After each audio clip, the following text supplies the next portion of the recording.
Look at us now, tip to tip. Jesus. Oh. Shout out to Morning Combat. Do you want a margarita? Yes! My God. To us, doing what we love. But it's time to bang.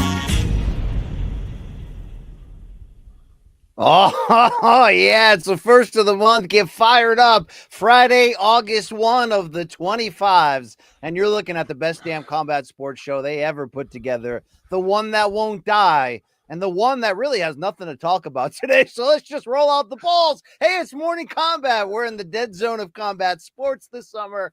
I'm your boy, BC, that alpha-like individual from the Connecticut suburbs. And then there's also a deeply sore-throated phenom when it comes to the intersection between fight and political breakdowns. His name is Luke Thomas. And Luke, what have you been allowing deep in your throat to create this illness is really what the people want to know. I mean, I like how the implications that I've been sucking dicks this whole time. I never said that. I never said that. Okay. No, I've got some kind of, I think I must have influenza because, well, I'm not actually, who knows? Who the fuck knows? You got the 19 and a half. You got the new. No, I took a test for it today and it came up negative, but who the hell knows? I'll keep testing. But yeah, I got something that's whipping my ass. I definitely feel sick and tired. So, but I'm here. I'm fucking here. So let's see how this goes. Yeah, you're playing hurt, and we definitely appreciate that. A lot of my heroes, played hurt, Luke, and I, Jim McMahon of the Bears. You know what I'm saying? Like, Jordan in that flu game that time. That's me right now. Yeah, that's you right now. We got a great. No, well, we don't. We got a show for you. We do today. not have a great show. No, we absolutely just stop lying. We're gonna make it great, okay, folks. So please, say the truth. If you like what we do here, like on YouTube, subscribe, tell a friend, spread it around like those collegiate STDs you never told anyone about, but we know, okay? Check out our extended YouTube channels, visit Luke's Substack, Luke Thomas Gets Political, all the stuff we got going on in our MK universe. Check it out right now. Also, folks, today is a very big day. Yes, it is. If you get down with this type of merchandise on you, it's the first of the month, and you know what that means. August exclusive Morning Combat merch is out when? Right freaking now. Morningcombat.shop is your home, and our exclusive this month, your Beavis and Butthead shirt. And remember, you can pick your own color. Go to our website, morningcombat.shop, line up that color to your personality. But how about this one? Finally, the vaping is for closers. Luke Thomas t-shirt. We also have an autographed and unautographed version of the Super Washed Bros poster right there. That design brought to you, of course, by the great Average Joe Art. But Luke Thomas, when we look at these offerings that will only be here until the end of the month or while supplies last, these people need to get on board, because there's a thing about vaping. One, it'll kill you. But two, that's what closers are all about. That's what closing is for. I'm not vaping today, nor have I vaped in many days, because it's bad for you. But yes, it's a wonderful shirt. I freaking love it. Yeah. But it's only here, as BC indicated, for a very limited time. It's a window of opportunity. Will you walk through that door to the floor? Window? Whatever the metaphor is, will you take advantage of it? The clock is ticking. Yeah, my neck and my back. Even my crack. There you go. Hey, today's episode of Morning Combat is also presented by DraftKings. And with DraftKings, you already know, the crown is yours. Shout out to everybody watching right now on the DraftKings network, on YouTube, or maybe even in your damn ear hole listening while getting your errands done. As Luke picks his nose, I would like to introduce you, like I could pick mine too, to the third member of our team. Yes, he is a director, technical producer or something like that. We just like him because he likes bongs. All right. His name is Luke Nocita of the Long Island main card minute there. Do not mention his dad's testes. Hey, Nocita, how are you? I'm good, guys. We got a jam pack. It might not be the best MMA, but we got a solid weekend. We got PFL tonight. We got have a solid weekend. UFC Vegas. The shame you must feel for saying something like that. The way you guys opened the show, it was almost as if we had no major MMA going on this weekend. We got two. Let me ask you a question. We don't have major MMA going on this weekend. We still don't. Well, hold on. There is a little bit of something to that. Hit me. Which organization has the best main event this weekend? It's PFL. Yeah, it's PFL. Thad Gene, baby. Gaff Scott. Dude, I'm telling you, that Thad Gene Logan Storley fight, Logan Storley, BC, and we'll talk about it. He might make it bad. Like, people this week are like, are you going to wrestle him? He's like, I'm not going to do fuck else except wrestle the guy. You know what I mean? Like, he's very open about it. But Thad Gene is one of these guys who is one of the things PFL is doing well is helping to get him introduced to the MMA fan base. And I'm excited for that one tonight. All right. I was wrong. Let me just update what we're talking about at morningcombat.shop. The posters are only autographed this month. That's your only option right there. And as you already know, get these while supplies last. Yeah, decent fights. I'll say decent this weekend between the two championship fights on the tournament finals, if you will. No championship on the PFL. I'm also kind of intrigued about this replacement UFC main event. The more I forced myself to do research, because I've always got you and Dom Cruz in my ear. I will say that this is a pretty good main event fight, even if this card blows giant chunks of testes, Luke. It's a card for hardcores, and that's it. It's not for anybody else. All right. Right there. Anything else we want to sell or explain or, deny? We're going to do dead wrongs and fan subs to close the show later today. What else you got, LT? We got a Freestyle Friday topic for topic 5. I'll save my little nugget for then. Also, I took a dump this morning. It was not a breacher. I want to be very clear about that. It was a standard dump. Okay. Did you throw the paper in a assorted bin? No, because I live in a modern country with up-to-date infrastructure. What would you name that bin if you had one next to your toilet? I'm thinking Laden. I'd call it Brian Campbell. All right. By the way, my family hates when I do that joke all the time. They're like, "Oh yeah, get the clippers. They're in the bin." I'm like, "Well, what's that bin called?" And they're like, "Stop it. All right." They don't believe in Building 7 like I do, but that's okay. I've seen controlled demolitions in my time, but what a time. I had a controlled demolition in the commode today. Trust that. Trust that. We're going to hit you up with our weekend previews. We're going to talk Conor McGregor, maybe a little Ali act, maybe a little bit about ourselves. So buckle up. You're going to have a good journey today. They don't make shows like this. I mean, my wasting time just blathering and bloating and telling you how good this show is historically. They don't make shows like this, okay? We're independent. We do what we want when we want, bitch. What are you doing right now? I don't know. I'm just freeballing. I'm trying to see if you'll play off of it, but I know you're ill. Okay, you're ill. Yeah, you make me sick. That's the reality here. You make me completely miserable. Hey, topic number 1 time. Let's do it. Hey, this Saturday night, UFC Warehouse, the new Apex entrance. I've been told from John Morgan's tweets is open, and we're going to see a fight card there as that construction continues. And a new main event that was constructed last minute, of course, in the flyweight division, as Tatsuro Taira, of Japan, fresh off that loss in that 5-round split decision war to one Brandon Royval, will welcome a new opponent, very late notice, Hyun Sung Park. Both promising young talents in this 125 division. Luke, when we look at this, how do we understand this fight? What significance is at stake for the winner? And would you say that as a replacement fight, as we teased earlier, might not be sexy to the casuals, but I personally believe this fight doesn't suck. What are you looking for this weekend? No, you know what? This fight absolutely does not suck. I would be very, very, very surprised if it sucked. Taira 16-1, Park 10-0. So, but for that Royval split decision loss that you indicated, BC, you have a pair of undefeated flyweights here. Number 1. I mean, you have to count the loss, but I'm just saying that's pretty interesting to me. Is the first thing I'm going to say. Second thing I'm going to say is Park coming in. on last minute notice against Taira, essentially, what can you really expect? Well, he's got, I think, 4 or 5 finishes via rear naked choke. He's very good from the back. He's got good striking. That left hook he hit, who was that against? Shannon Ross. And then obviously finishing him off with liver shots. That was pretty impressive as well. He can do a lot. He can strike. He is physical for the weight class. He's a road to UFC winner, by the way, out of that, the Asian kind of theater that the UFC is trying to set up over there. Like, dude, this is actually, the problem is, BC, neither of these guys are known to anybody but hardcores. That's problem number 1. Problem number 2 is it's put together last minute because, the UFC got a plug and play kind of model.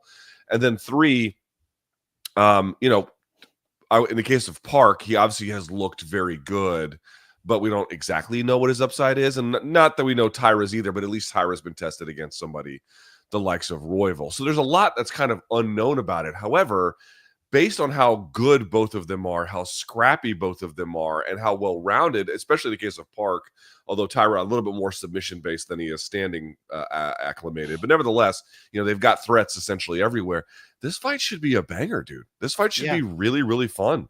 And I always love when new life is, shot into the higher end of some of these divisions that could use it, especially when they're younger, hungrier names. How we got here, of course, I did leave out as Amir Albazi pulled out. Was it with an injury or an illness? It was last minute for sure. I'm not sure what the specified reason was, but he has had a series of health complications. So they said undisclosed reasons. Yeah, all right. My sense is it probably could be related to that, but I don't know that. Of course, Hyun Sung Park was scheduled a week from now to fight former title contender Steve Erceg. So he's not coming in here untrained, but he did talk this week, did Park, about having to cut a lot of weight. Not afraid of that situation. But you mentioned that, hey, maybe the hardcores don't know who the casuals don't know who these guys are in this hardcore main event.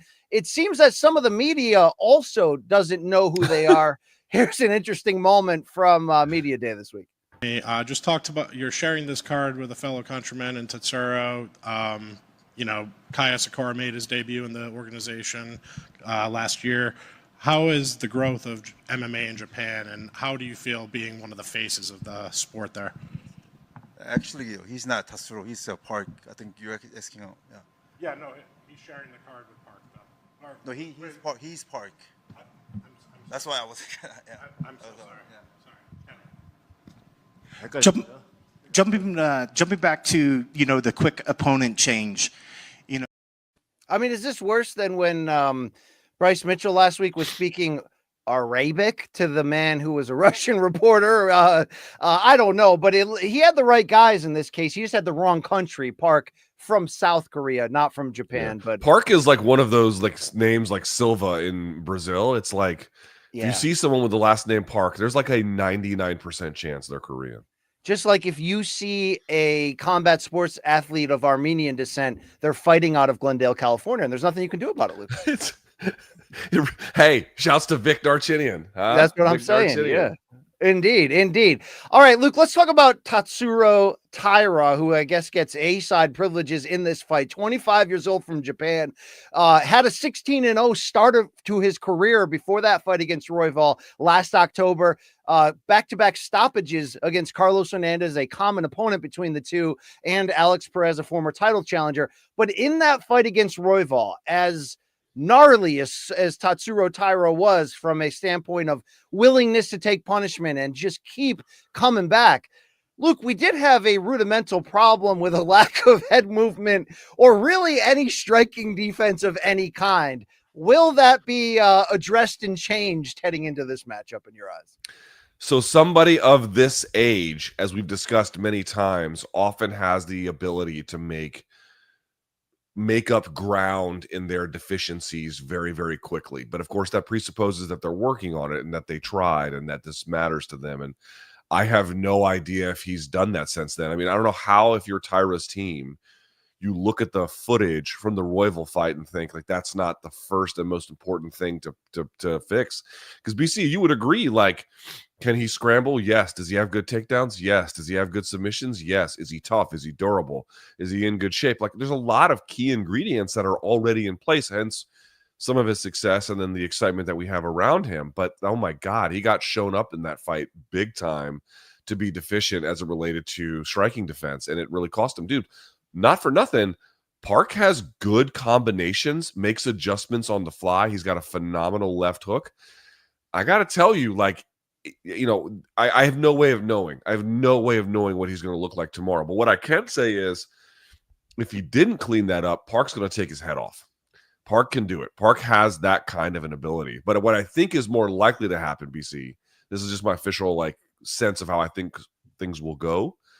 Park, I think, will hurt him on the feet, and then it's going to engender essentially a grappling contest. And that is where I think Taira might be scrappier between the two there. He might have, you know, he might have just a little bit more hustle in some of these positions, and that could make up the difference. So it's not striker versus grappler exactly, because, you know, Park can grapple very, very well as well. It just means that I think Park is probably going to want to keep it on the feet, and I think Taira is going to want to make it a ground or, you know, some kind of, you know, wrestling exchange. Yeah, it was interesting, though, that Taira lost that split decision to Royval without showing any form of head movement or defense. And then Royval took that lack of head movement and defense into that big fight against the breakout star last time out in this division. So interesting transition right there. But speaking of the common opponent between them, and that is Carlos Hernandez, Tatsuro Taira fought him 3 fights ago in December of 2023, scoring a second-round TKO.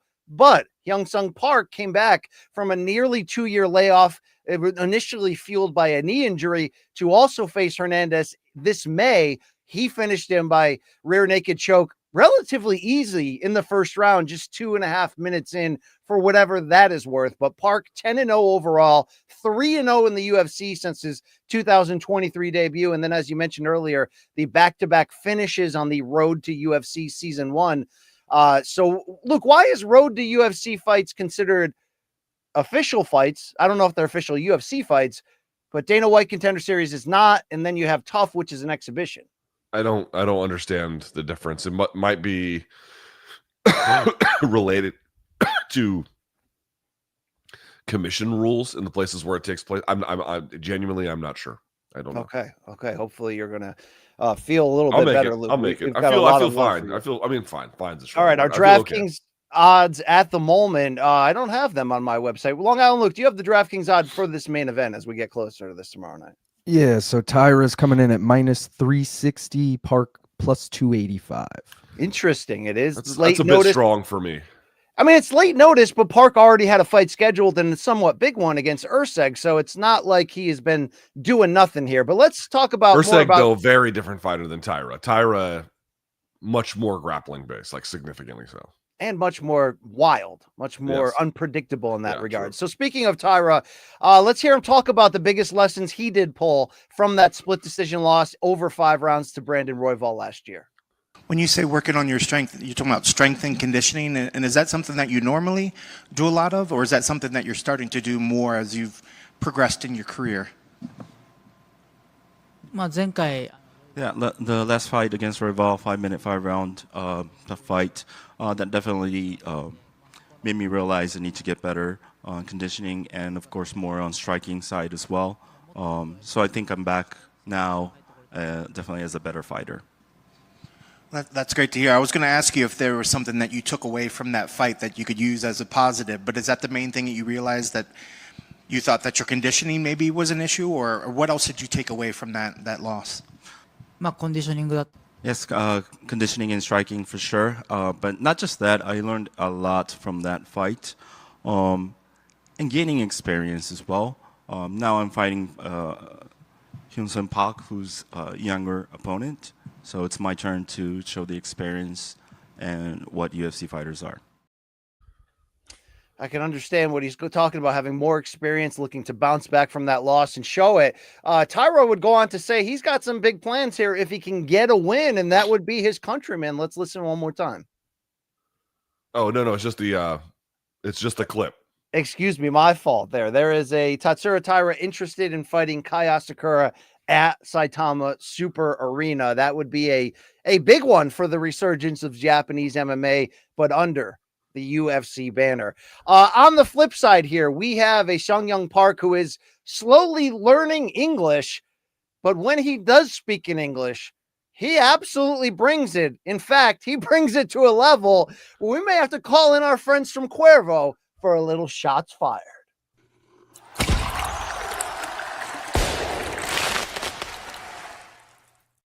And of course, this is Shots Fired brought to you by Cuervo. Now's a good time to enjoy the tequila that invented tequila. Here's Hyun Park. 후드로 팰 예정입니다. I will smash Tairo Tatsuro. Do you have any other English phrases that you've practiced besides I will smash Tatsuro? Do you have any other phrases that you've worked? 다른 영어 단어 있어? 뭐 I will smash 말고 다른 영어 할 만한 거. I will break him. Your last fight was submission, so should we expect a knockout from you now?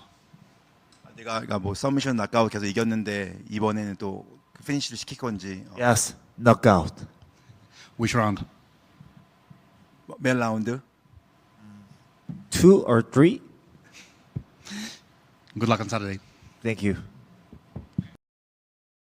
That could have been a lot worse, Luke, because when they taught me Portuguese swears when I was a bagger at Stop and Shop in the late 90s, I could speak fluent sentences, but it was all like, your mother takes her shirt off in my bed on Sunday nights. Like, it was all ridiculous stuff right there. What do you make of that type of, hey, I'm coming in here late notice, but I'm coming in here to take this guy out and get a big win and advance forward? Youthful confidence. These guys, it actually works out to our benefit, right? Because they just don't know what they don't know.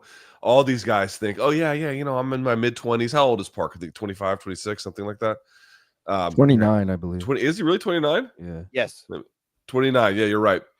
Either way, still, you know, full of the youthful kind of exuberance that comes with having early stage success in MMA and obviously being very, very good. And what the point I'm trying to make, BC, is I think that he absolutely believes, no problem, he's going to get the win. Yeah, Taira's a tough opponent. He'll have to work for it. But in the end, yeah, sure, no problem. And whether or not he's right or not, it doesn't matter. But I think that he's going to get pressed. And I just believe this is going to be, I would be very surprised if this is not an action-oriented fight from both guys. Indeed, indeed. And thank you so much to Cuervo for this Shots Fired segment. We will be back with UFC 319 pregame preview in just a couple weeks ahead of that loaded card in Chicago.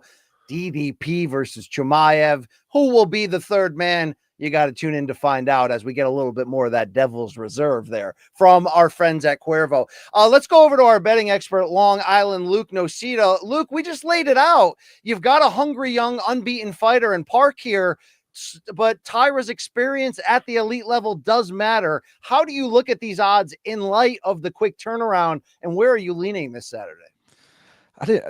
When this fight was announced, the odds weren't out yet when I gave out my bet breakdown, so I don't have like an official play on this, but I was just looking at a few props that I'm liking here. The over 3.5, I think this does go long because Park is good on the ground. Luke mentioned he's got a couple of rear naked chokes under his name.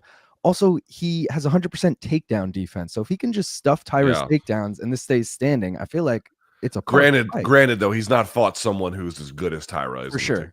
So I like the over 3.5 at plus money because I could see this one going the distance for sure if they just cancel each other's grappling out.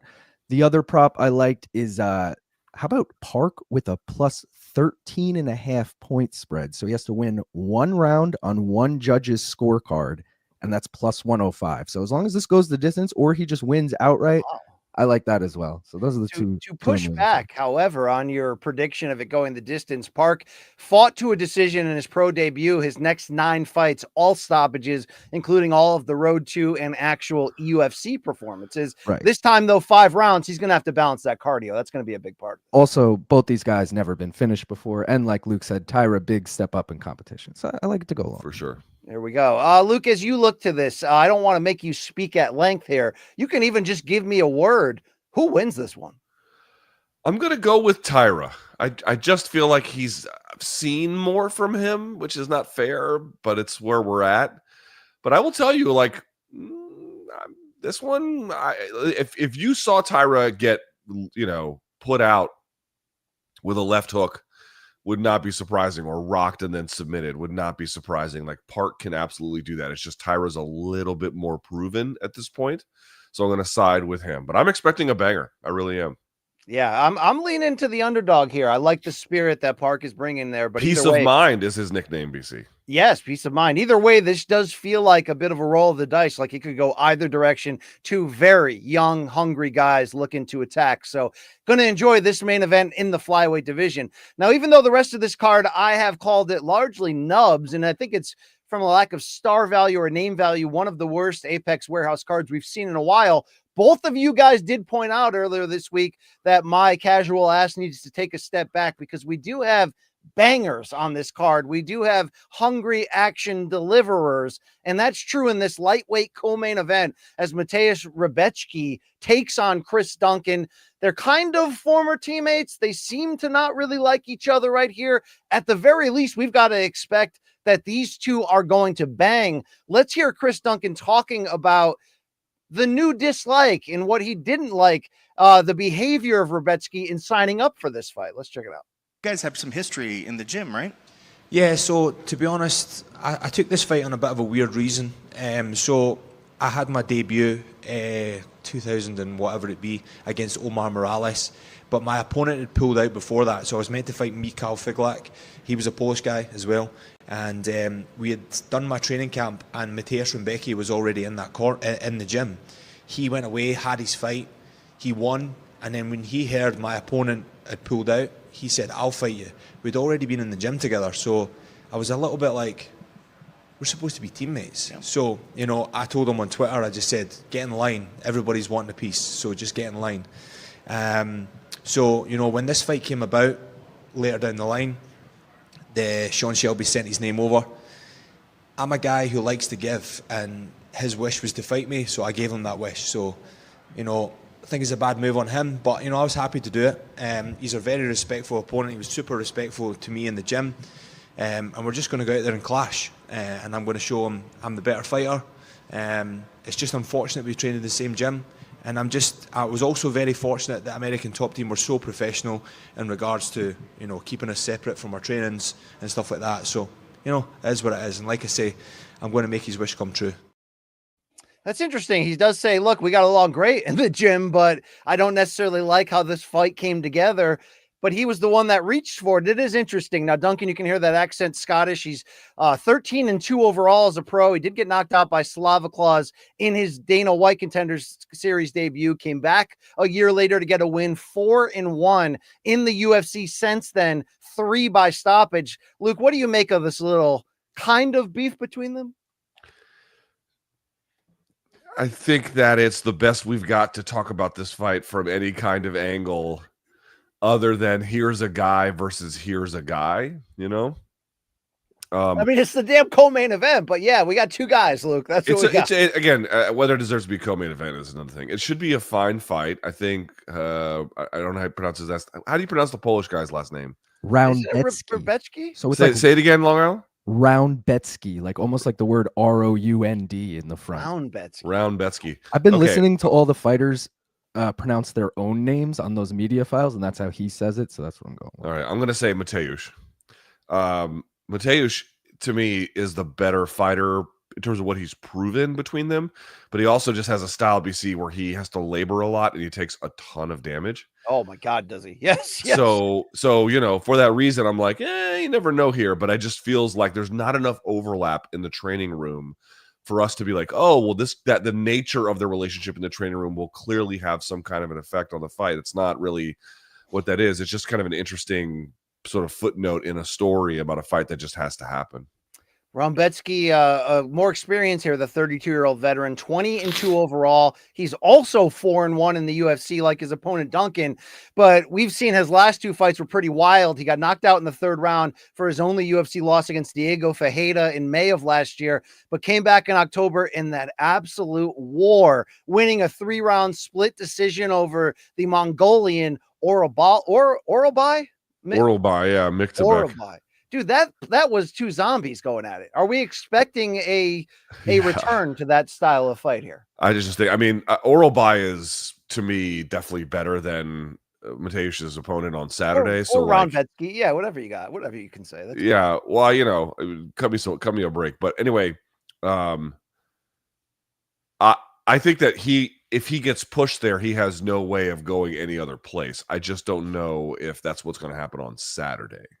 That makes All right, sense. Rebecki, a little bit more than a 2-1 favorite. Long Island Luke, you normally have insight on these guys. I normally ask you for the curtain jerkers here, but this feels like an all action, but still quasi curtain jerker co-main. Where are you leaning here? So this one's tough because like if you dissect their stats, they're literally identical and everything. They're both 4-1 in the UFC. They both won 4 of their last 5. They're both 32 years old. They both land roughly the same strikes per minute and both roughly get hit with the same strikes per minute. But look at the competition. Rebecki against Oralbai and against Diego Ferreira. Those are 2 killers. Also, those were, I don't know if those won fight of the night, but they definitely should have, both of those. Yes. Banger of fights. I just feel like Rebecki's the better fighter. I'm riding with him here. So no real. All right. Well, we continue on down the card. We continue on with the lightweights here. Esteban Ribovic, we know he also gives us big time action fights, including that one at the Sphere against Daniel Zellhuber. This time he's taking on Elvis Brenner. Luke, what do we got here? 2 guys or 2 guys that are going to bang? I mean, I'll take either equation, I guess. I bet you will. I mean, Esteban Ribovic is he's got insane stats, BC. His strikes landed per minute are over 8, which is absurd beyond words. However, he nearly absorbs 6 strikes per minute. So he has a positive differential, but that's just an enormous exchange. What the problem for Brenner is Brenner also absorbs almost 6 at 5.3. However, whereas Ribovic lands at over 8 per minute, Brenner lands at less than 4. So he's got a negative differential, and that number is insanely high. I just feel like that's probably going to show up. But, like, I'm not super high on either guy, if I can be honest with you. Yeah, I understand it. El Gringo is what they call Ribovic, 14-2 overall from Argentina, and he did come back off of that victory against Daniel Zellhuber by split decision to drop a split decision of his own against Nasrat Haqparast in his last bout. So not a ton here at stake, but I guess these all-action guys are going to bang. What about some people that are saying if you're going to do back-to-back lightweight fights involving bangers on here, why did we not put Ribovic against Rebecki rather than put Rebecki in there against a teammate? That's what some are saying, Luke. Yeah, I don't know why they ended up the way that they ended up. I don't know how the UFC ended up putting it together. Paste. We got a hole in the dam here. Let's stick some bubble gum. That's what we're doing. Right? Yeah, there's a lot of that. There are some good fights on this card if you want to talk about them, though. Let's talk about it. What are you looking at? Because you care. You care about MMA. It's got to be the Danny Silva and Kevin Vallejos or Vallejos fight, out of the Argentinian kid. He looks to be the real deal Holyfield. Now, it's so early. You cannot say that with any degree of confidence. But having him back is important. I think this is a fight he can win and he can look good in doing. That to me is interesting. Rinya Nakamura, also a prospect of, I would call, value against Nathan Fletcher, is one not to miss. You could make an argument for Pierre Rodriguez and Ketlin Souza. It doesn't do much for me. Also, Neil Magny versus Elizeu Zaleski dos Santos is like 5 to 10 years too late. But Magny's lost 5 of 8. He's 37. These are not. No. However, Rodolfo Vieira, I'm always going to be interested in because he was such a specimen in jiu-jitsu. But I realize that in MMA, it's not the same thing. Not the same for the 35-year-old Brazilian who has lost 3 of his last 6. And I mean, ever since he got subbed by Fluffy Hernandez, it feels like the magic's been gone, Luke. Yeah, I would agree. Again, watching Buchecha, we didn't put in the rundown. Buchecha loses to Martin Budaj. Now, I'm not one of these guys that's like Martin Budaj, the next big name in heavyweight MMA, but he did go 7-1. BC beats Buchecha, and then the UFC declined to re-sign him. I'm just going to ask this genuinely: like, why would they do that? Is it because he has what that what I mean? Hold on. What his belly that hangs and flops? Is it like a bad look? He should call it Joey. Like a kangaroo, like having a Joey in there? I got it. I'm sure Nocita's dad loved that joke. That's great. Yeah. What I'm asking is, from the UFC's point of view, why would they do that? What was the reasoning behind why they would do that? You have no one at heavyweight. We're rolling out the same Spivak versus Tybura. We're about to do 6 fights between the two of them, or at least it feels like. Oh, who are you? Take the tour of Tafa, please. No, we got a guy who's 7-1. The guy, I mean, he's not overly exciting, Luke, but what else do you have to do? Oh, I know. Can I hazard a guess? Please. I think they just found him boring. Like, if I had to ask you, besides the Buchecha fight, what's your favorite Martin Budai win? You'd be like, I don't fucking know. Long Island Luke, what's your favorite Martin Budai win, not counting Buchecha? Oh, well, see, you gave me that caveat. I was going to say Buchecha. No, I don't. Yeah, I don't know. See what I mean? I think they were just like, you're just not memorable, and we don't care. I think that's the reality. Is there an argument though that, like, remember when they reignited the flyweight division and they were like cutting all these more boring guys and then signing all these like LFA exciting guys? Like, yes, is there that argument? They're just gonna let's get rid of these boring guys and rejuvenate so heavyweight. if they're cutting guys like Martin Budai and then they're going to announce, BC, I'm making something up, right? Yeah. But let's say they announce they're going to sign Anatoly Malakin next week. Yes. Okay. I'm fine, no problem. But it's like if they're just going to cut the guy and there's nothing coming in on the back end, that's the part where I'm like, I don't get it, you know? Yeah, I mean, you prefer things in the back end. I would say that the idea of what about some aging light heavyweights moving up to heavyweight to become action fighters? Maybe they're opening up some room for that. I'm not. Yeah, so light heavyweights to move up. Yeah, there could be that as well. Let's just see what they do to replenish, because I can understand why they might get rid of him based on replenishing scenarios. We just haven't seen them yet. I mean, off the top of your head, and I don't even know if this is something he's thinking about, but what if you found out tomorrow that Jan Blachowicz and Yuri Prochazka were moving up? Do you look at those as contenders for the crown pretty quickly? Jan Blachowicz and Yuri Prochazka. For Yuri, I do. Yeah. You don't think Jan can find new life there? Beating Tom Aspinall? No. Or could he beat the guys on the way to getting to Tom? He could beat, maybe he could probably beat some of them. Sure. Okay. Interesting stuff right there. What else, Long Island Luke? Because I know you care.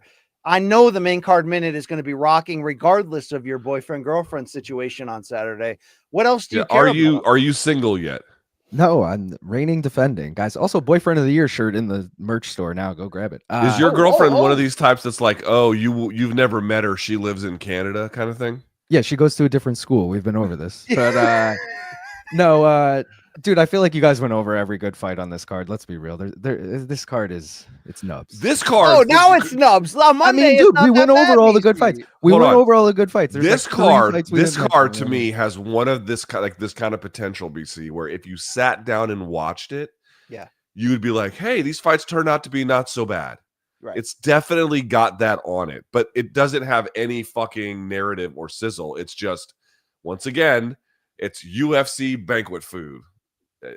Edition 273 or whatever. There it is. All right. Well, I want to let you know, guys, that this podcast is also sponsored by Total Wireless, the official wireless partner of the UFC. And when you're streaming the fight and sharing those takedown highlights with your friends, you know what you need? A wireless provider that keeps you close to the action. That's what you got with Total Wireless, which is covered by the Verizon 5G network. So you don't have to worry about your connection being KO'd ahead of the biggest moments. It's not something you can normally say. You heard me say this a million times. Oh, my wireless provider's got my back. They're in my corner. No, that's exactly what Total Wireless is every second of the day, so you don't miss a thing. They keep you covered for just $25 a month with 4 lines, people, without sacrificing those essentials like speed. And with Total, you get unlimited 5G data so you can stay ahead of the action and keep up with every knockout. Total Wireless also understands you can't afford any surprise blows more than any other fighter can. That's why the price is guaranteed for 5 years,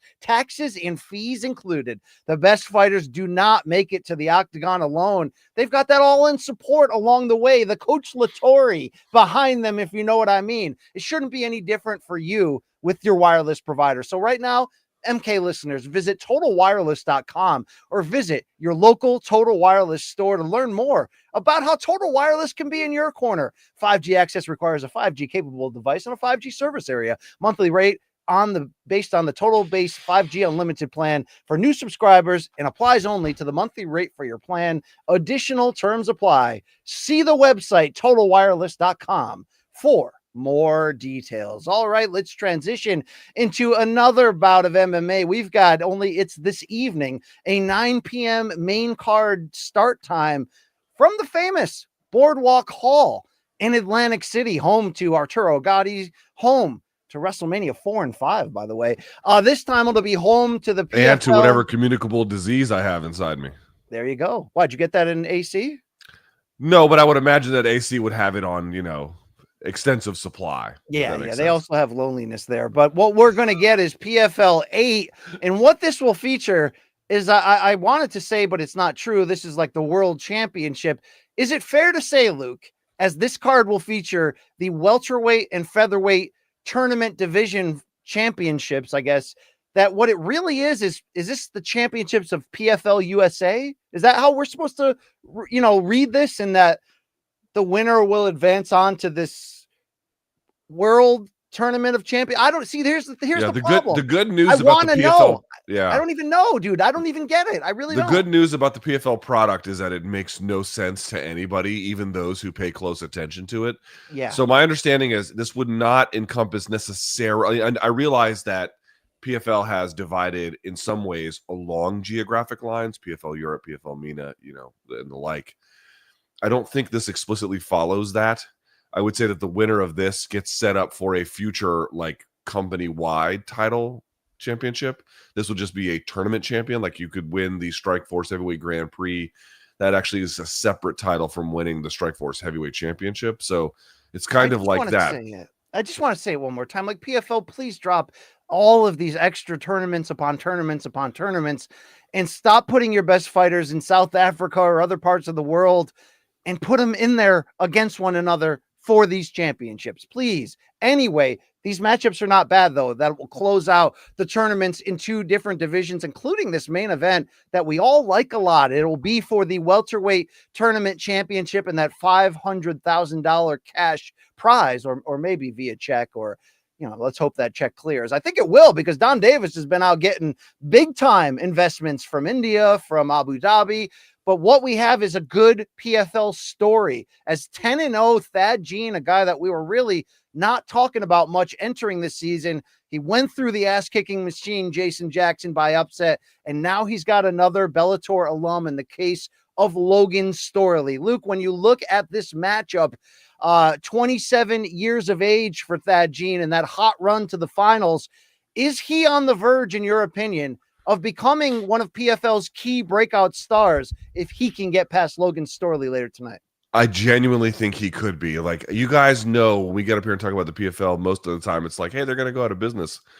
And it's never about some of the cool things that they're doing, but let's give them an opportunity here. This is one of the better things that they've got going on. Now, I'm not going to sit here and say, he's going to be the men's equivalent of what they've developed in Dakota Ditcheva. I don't think that's quite right, but he's important for a lot of reasons. He's young. He's still in his mid-ish 20s, right? He's got an interesting personality. He speaks well on the microphone, like he can sell himself a little bit. And more to the point, as you indicated, a red freaking hot run to the tournament, backed by somebody. If you may recall, they used to air on Fubo the PFL the PFL Challenger Series. Remember those, BC? Yes. They would air on Fubo, and I think Tyron Woodley called those fights and some other ones. Again, they have so many franchises, you lose sight of it. But the point I'm trying to make is they got the guy at a stage when he was very developmental and a very young pro, and are now at the point where he could end up being a 4-time All-American, a very experienced, 20-plus fighter, 20-plus pro fights experienced fighter in Logan Storley, who, of course, comes from Kill Cliff, backed by Robbie Lawler, blah, blah, blah. Like, he's proof of concept. Their concept is mixed and sometimes hard to understand at PFL, but this one is pretty clear to see. He came from developmental programming. He's winning his way through the tournament. He's winning in an exciting way. He's got great things that you can look at and have excitement about his future. He has to get past Logan Storley, but BC, like Thad Jean, one of the things that has gone really right for PFL and absolutely worth your time to watch tonight. Yeah, just 27 years old, 10-0, had that split decision win over Jason Jackson in the semifinal round to get here. And now he's a little bit more than a 2-1 favorite against the former Bellator title challenger in Storley, who's riding a 3-fight win streak, all by decision, of course. Luke, for anybody that hasn't been following the Thad Jean story, how do you sort of surmise the abilities that he brings to the table? He's much more striker than he is grappler, but how did he get to this? BC, he had a neck and neck, or a tooth and nail fight, I suppose, a tooth and nail fight against Jason Jackson, and ultimately he had Jason Jackson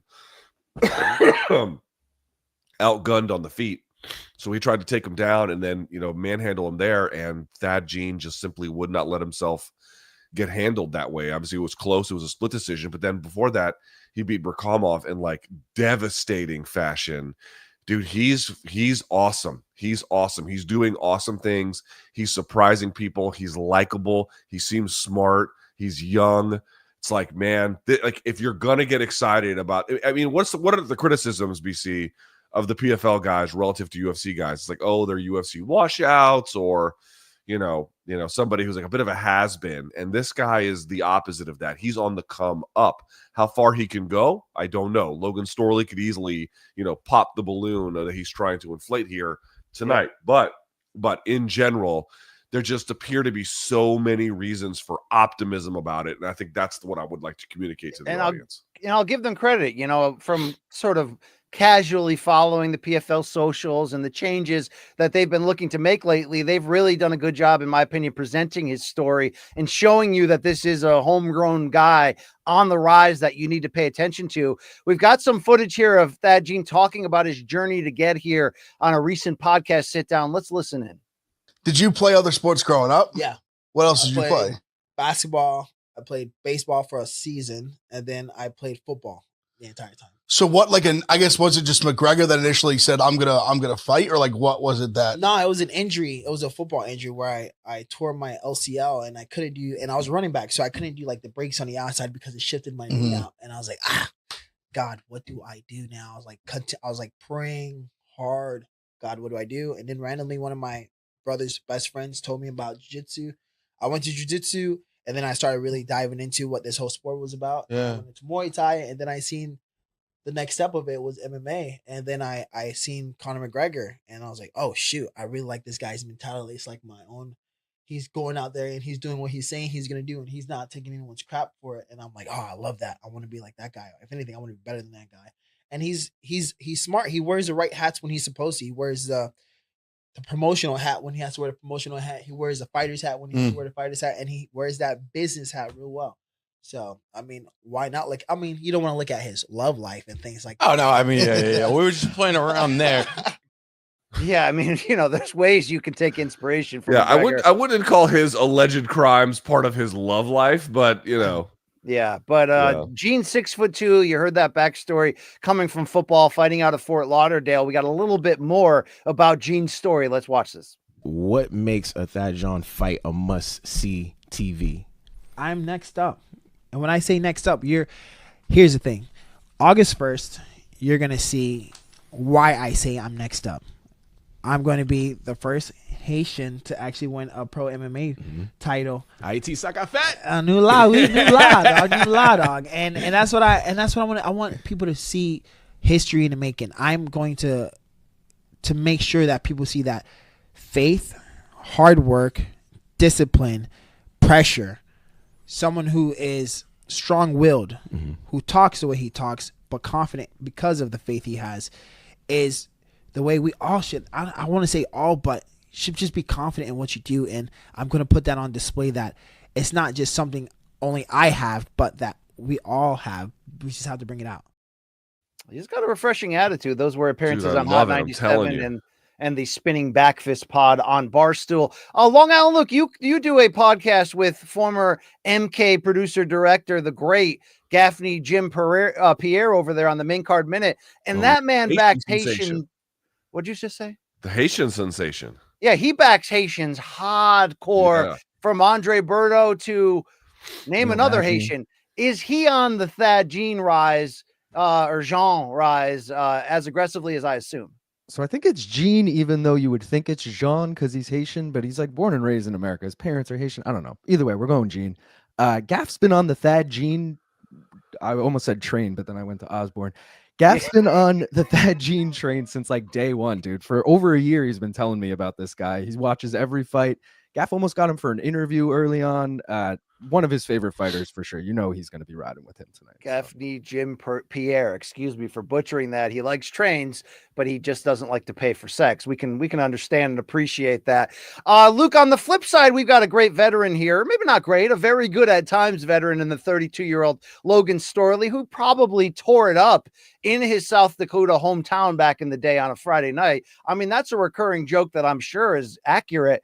But Luke, even though fought well in that first fight with Yaroslav Amosov that really put him on the map,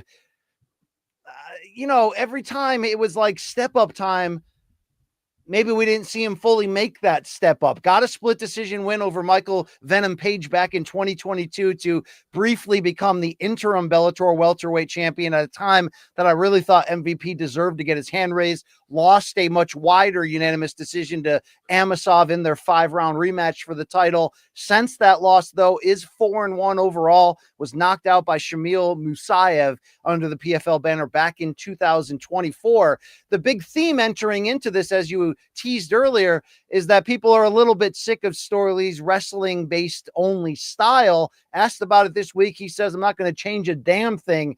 Is this style and the experience, and it's legit experience, he's fought some good guys in both Bellator and PFL, is that enough to be a legitimate challenge to stopping the rise of Thad Jean as the next PFL breakout star? It might be. I mean, this really is not so much a test of Logan Storley that we can tell at this moment, but more a test of Thad Jean. Logan Storley is a good fighter, 4-time All-American, as you indicated, former interim Bellator champion, has beaten good guys, trained with good guys, comes from a good camp. And, you know, at this point in his career has kind of punted on the idea that he wants to be like decidedly well-rounded. He just wants to stick to his strengths and get some money and win some tournaments. And frankly, I think it's probably the right attitude at this point, right? Yeah, I would think so. But what I'm going to say is, you know, you've seen his ceiling. You've seen it. It's a good one. It's a real one, but it's, you know, it's a lot of positional control. It will tell us a lot about Thad Jean if he's able to beat both Jason Jackson, who was trying to stall him out in the wrestling, and then Logan Storley, who is going to probably be avowedly trying to, not stall him out per se, but, you know, control him, win control positions to win rounds. You know, what can Thad Jean do? Can he rise to the occasion? On the feet, there's really no question. I think he would light up Logan Storley, no problem, but it's the other component, right? And of course, how the two blend is a component as well. So it's just to me, this is why I'm kind of like, are we introduced to BC as like the Thad Jean kind of show, which is I'm not declaring to you that he'll win. He could get ridden for, you know, the whole fight, and you're like, oh, right, he loses a unanimous decision bout. He could, but he's got momentum. He seems like a breath of fresh air in terms of like names on the PFL roster. They basically produced him even from a much more developmental stage. Like, it's an exciting little show for him, and I hope that he can rise to the occasion. Yeah, let's also hear one more time from Jean talking about the specifics of this matchup against Storley and why he thinks as a 2-1 favorite, he will get the job done. Dark horse to start out, but, you know, now I'm in the finals, and we'll see what that horse turns into. Yeah, exactly that, and I'm ready to take it away from, take it all the way, take the title come August 1st against Logan Storley. As we know, he's a one-dimensional fighter. He's nothing like Jason Jackson. Jason Jackson is a mixed, well-rounded fighter, and so I don't want to say that I'm discounting Logan Storley's grappling, his wrestling, or anything like that, but that's all I got to worry about. I don't feel like he wants to fight, if that makes sense. Like, he's coming, and I guess that's just the way he is. He's not a talkative person. He's coming. This is business. I come in to do business, but this is how I conduct business. And when I look at someone like that, it's more like, are you really here? Are you ready? Are you actually ready? Do you know what you're getting yourself into? Do you know who you're actually going against? I don't know if I'm going to actually fight him. That's how it feels. I'm ready to fight you. If whoever goes into the cage, again, it doesn't matter who it is. But if it is Logan Storley, and if he actually does want to fight, then yeah, I'm going to, like I said, I'm going to take it away from him. Not in the third, not in the fourth, not in the fifth. No, the first 2 rounds, he's gone. If this does look like a striking match for the first 2 rounds, he's going to have a great opportunity to do that. Logan Storley's striking is it's serviceable. It's serviceable, basic. Yeah, there's no other way to say that. Long Island Luke, you tend to do even live streams of PFL cards, so I do want to get your take here. Jean started out as the big underdog in this tournament. He's become the favorite in the final. Are you backing him? But that's probably dependent upon him keeping his back off the mat. Yeah, I'm gonna back him because I think like if you beat someone like Jason Jackson, you could probably beat someone like Logan Storley. So 5 rounds does make me a little nervous. In my head, I thought this was a 3-rounder because PFL is weird like that and just does 3-rounders for everything. So I was like liking Thad by decision. Now that it's 5 rounds, I'm feeling a little more weary on that. But even still, Thad by decision plus 250, I like that. I'll ride with that. By reference, Logan Storley did go to the 5-round limit in 3 consecutive fights during the Was that a tournament or was that a regular matchmaking when he beat Neiman Gracie by decision, won the split decision against Michael Page, and then lost that subsequent 5-round decision in the rematch with Amosov? Luke Thomas, I know you respect Storley, but I know you believe in this high riser who gets their hand raised tonight. If I hadn't seen him beat Jason Jackson, I probably would be like, he might have squeaked by, but I watched it and I was like very, very impressed by it. Give me Thad Gene here, man. We all know this. We all know, no pun intended. We all know the story with Logan Storley. You know, it is smothering wrestling. That's the game. But I feel like it might be coming to an end, or at least how do I say that? The ability for him to lord that over interesting opponents, I think, has faded. He kind of, I'm going to say limped, but he didn't like cruise to the finals in the way that that more interestingly, I thought that Gene did. That, you know, what I pronounce his last name properly, Jean. He's just more interesting to me. So let's see if he can get it done. I think the young kid will get it done here. Well, I got to say this. I agree with that breakdown. I'm also going to back Thad Gene here because I do see those limitations of Storley play out. And even when he gets you down, man, it's not like he's necessarily on the verge of finishing you at any time. He's just a solid, experienced, strong, tough out. But I think Thad Gene has what it takes. And if he doesn't, look, it'll be a humbling disappointment in that regard. So we'll tune in.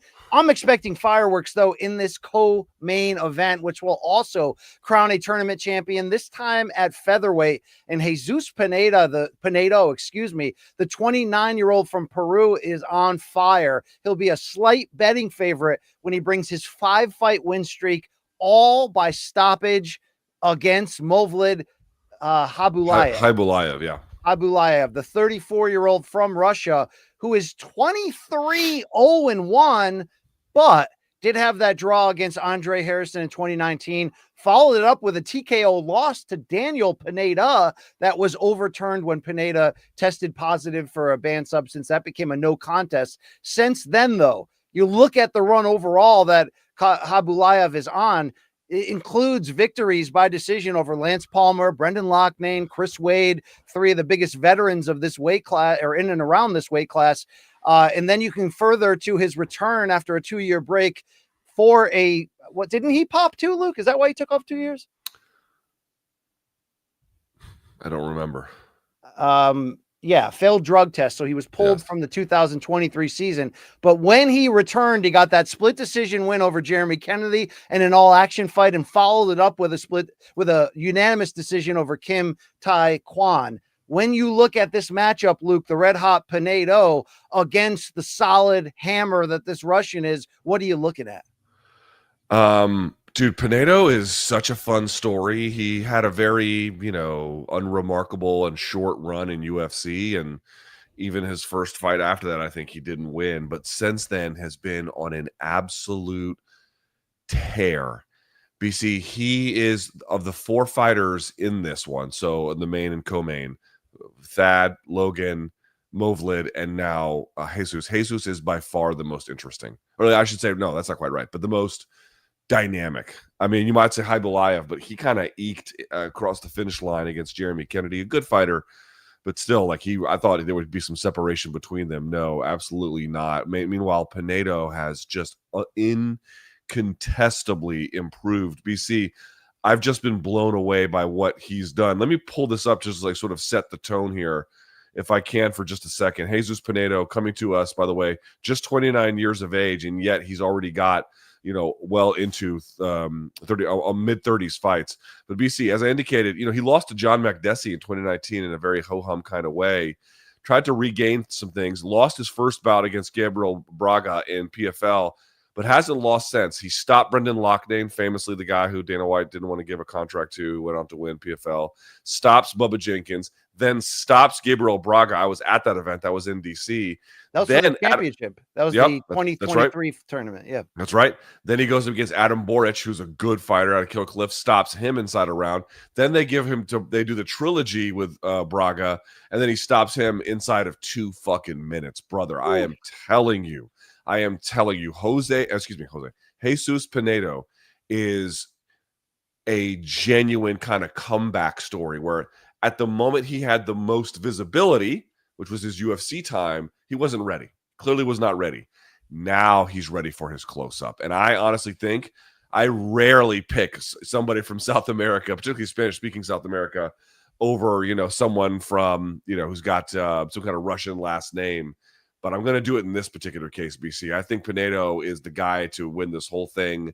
And I think Khabibulov is going to have a hard time keeping up with him. Yeah, Pinedo is on fire. You mentioned those 2 fights in the UFC in 2018 and 19. You mentioned the 5 straight stoppage wins, all against high-level competition that the PFL has to offer. And let's not forget, after winning that 2023 PFL tournament, he missed all of 2024 with a back injury, pulled out of 2 consecutive fights. So to come back from that, continue that streak, stopping Boric is no joke, and he did so particularly violently in the first round. And then, as you said, getting another stoppage over Braca in their trilogy to set this up. This is going to be a good matchup. Khabibulov is bringing some really good momentum of his own. Very, very slight favorite is Pinedo. I'm certainly backing him here. Long Island Luke, where are you leaning in this matchup?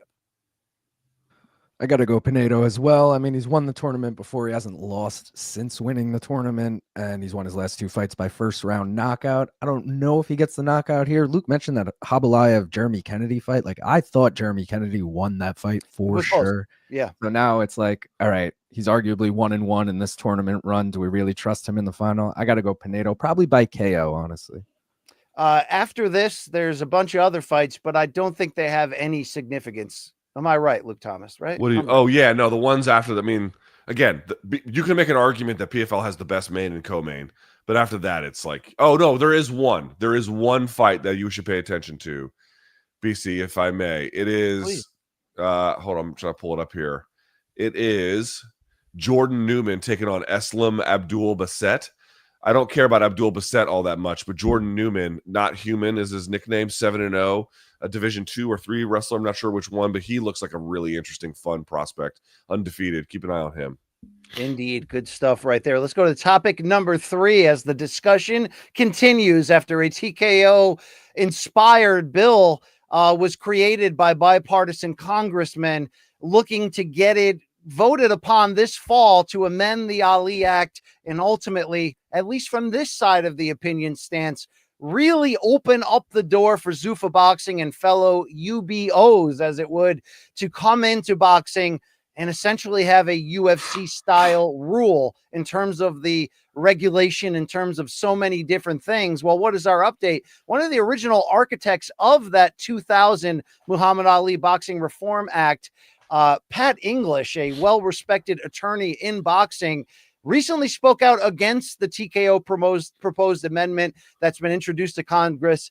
Do you think, Luke, that the boxing community is going to be moved by any of this messaging? First, let's check out this statement by English, and then we'll react to it.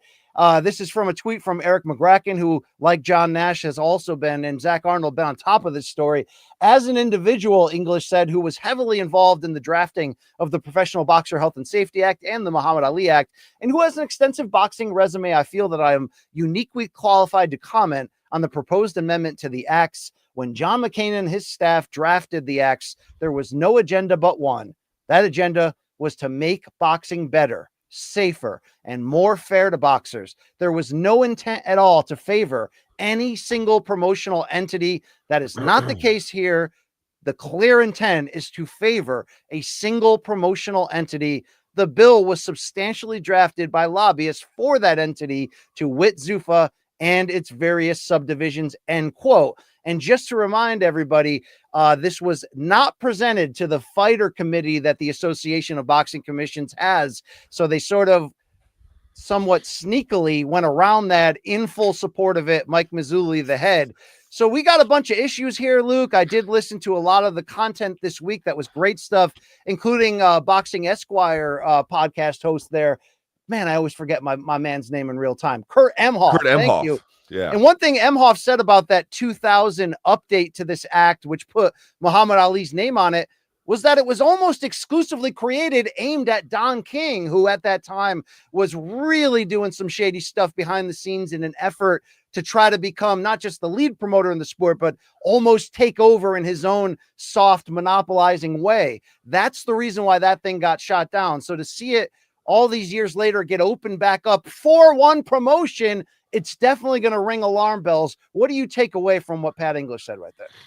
So let me just say one other thing. We are BC read you an excerpt of what he wrote, but if you read the fuller statement, he actually goes item, and I mean like item by item, to be like, this is what this new act, the Revival Act, is stripping out, and this is what it was, the original one was intended to do.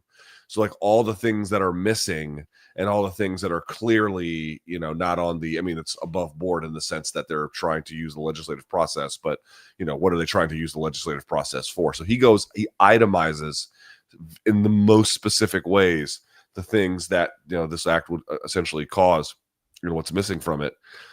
The initial question that you asked, BC, is the more interesting one, which is, how is the boxing world receiving it?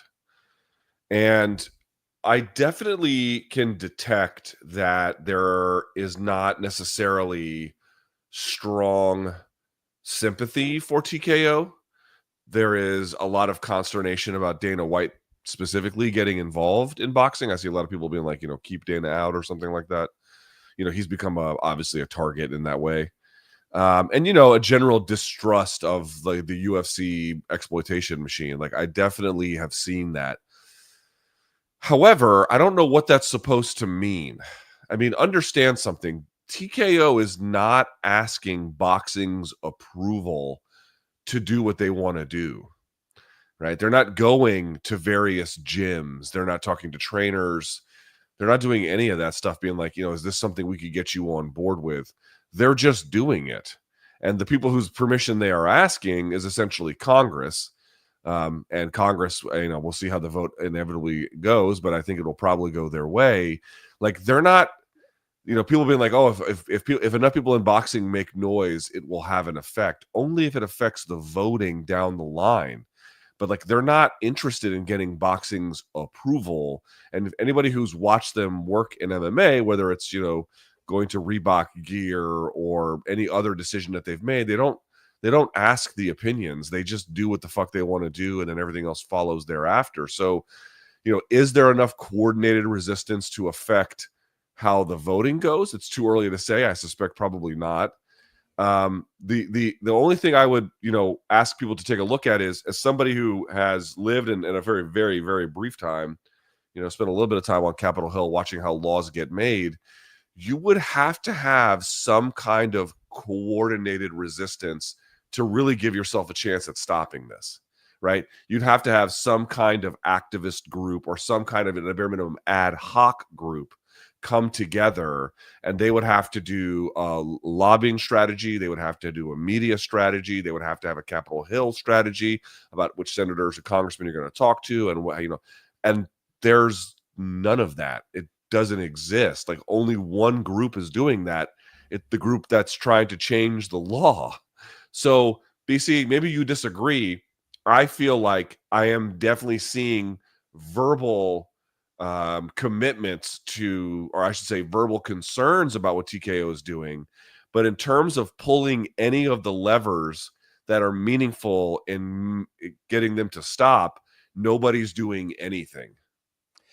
Yeah, I've been a little underwhelmed by not just in relation to this, but let's not forget, it was March 5th that the partnership between Turkey and Dana was announced, in which they straight up said, like, we are going to crush the competition. So even separate from the Ali Act change, there's been nothing on a counter front of saying, like, your intentions are to block everyone else and make yourself the entire sport. So yeah, I've seen, you know, instead I've seen these same people that are going to be rivals of Turkey and Dana, or Turkeo, as some people are now calling it, which is brilliant. They're still lining up to get their Turkey money, which hasn't been great.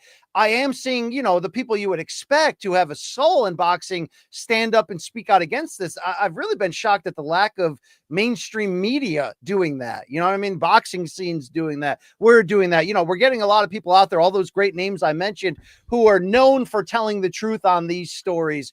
But I've really been shocked, disappointed in seeing the mainstream media, or even the mainstream combat media, really looking at this as, well, it does say it's going to help the sport in these certain ways, and really not coming truthful with what this is, a straight up attempt at monopolization, a straight up attempt to say, you can all still play by the old rules, but as long as we as a UBO have our own, performance facility, our own minimum drug testing, our own this and that, and UFC has all of that, then we're just going to operate without any of those rules that protect the fighters, that provide the transparency of the financials. I really encourage everyone to listen to Kurt Emhoff's interview on John S. Nash's podcast, where Kurt is a former still lawyer, boxing manager, where he breaks down all the specific areas as a manager in which he has actually utilized the Ali Act to protect his fighters in key situations.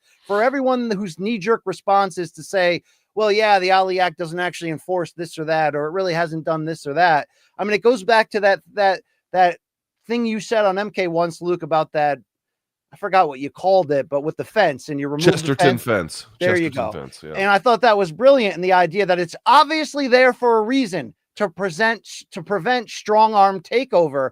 And everyone's just sort of like, yeah, well, it's inevitable, so let's let them do it. I don't think it is inevitable. I don't think it's automatic. Are the scales tilted in favor of Turk-KO because of the connection to Donald Trump, Ari Emanuel's ability to really play all sides and everything he does, from politics to business, and always really have the upper hand or the ace in his, in the sleeve? That certainly helps them. But let's not forget, the UFC just settled a lawsuit for not taking care of their fighters. There's a secondary lawsuit that could go to trial on that same topic. I can't see how people in good faith can approve the UFC model in boxing when they're still cleaning up crap from not taking care of their athletes previously, and that this is just going to remove those protections for the current boxers. Again, I just don't see it. Yeah, you can overpay a ton of boxers up front to bring them over to the Turk-KO side, and you're either with us or against us. If you're fighting for Turk-KO, you're fighting for Zuffa or ring belts, and you're not fighting against everyone else. I'm okay. It's a free open market with Turkey, Dana, any of these people coming into boxing, but these rules are slanted toward them having the ability to wake up and be born on third base and have full control of the sport if they can get there with their financial control. How is this fair to the fighters? How is this fair to open business for everyone else? Luke, I did have an interesting guest on my Inside the Box podcast yesterday on my YouTube channel with Rafe Bartholomew. We welcomed down a longtime listener, Logan Dobson, who is a lobbyist in DC and a boxing fan. And I thought it was refreshing that he gave the other side to it, how realistic this is of getting past. That the fact that a lot of boxing fans, if you don't like this, well, you're just going to go back to that 4-belt system that's corrupt and sucks anyway. And I hear that, but this ain't it. This ain't the fix we need. I hope more of boxing, including the fighters themselves, stand up and say that. But if they can get big turkey money in the short time, they're not going to do that, Luke. You know that. Yeah, I mean, listen, we have a video. I don't know if you want to play it, BC, from Sure. Oscar De La Hoya, and he says a bunch of stuff in it that is quite truthful. But there's one thing he says that is not, I think, the right thing. Well, there's a couple of them, but there's one that he says, I don't want to touch the Ali Act at all. And I'm like, yeah, I do, actually. I'm totally okay with changing it or updating it. What I'm not okay with is gutting it. What I'm not okay with is circumventing the most important parts. What I'm totally okay with is making it better. But you're right. If the answer is, hey, it's TKO or the status quo, yeah, no one likes the status quo. That's the pitch that they're trying to make. It's TKO or it's nothing. No, it's not. Yeah. No, it's not. It's absolutely not that way at all. They're just telling you that it is so they can sell you a bunch of bullshit. Yeah, not to mention, isn't the UFC system illegal in this country, Luke? I mean, shouldn't it be? Isn't it? In boxing? No, what UFC has done in MMA in terms, I know there's no Ali Act in MMA, but isn't it like we're talking about taking the UFC plan and bringing it to boxing? Isn't the UFC plan illegal and how it monopolizes and well, I mean, that's definitely, so, a jury hasn't, or a judge hasn't ruled to that effect yet, if that's what you mean.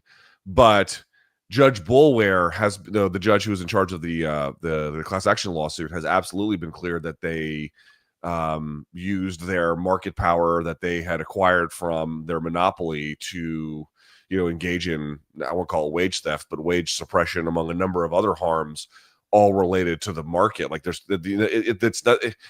I mean, anybody who has looked at this with any kind of advanced sense of economics or understanding of the law, they all come to pretty unanimous conclusions, which is that this is a monopoly and they use their monopoly power to get ahead, and they're going to try and do it in another industry. Like, I mean, I've said this before, BC, I cannot believe we're at the place where it's not at all, I'm not guaranteeing this. It's really hard to guarantee something like this, but it's at least worth considering that in 10 years, you could have one promoter that does boxing, MMA, jiu-jitsu, slap, I suppose, and, whatever else.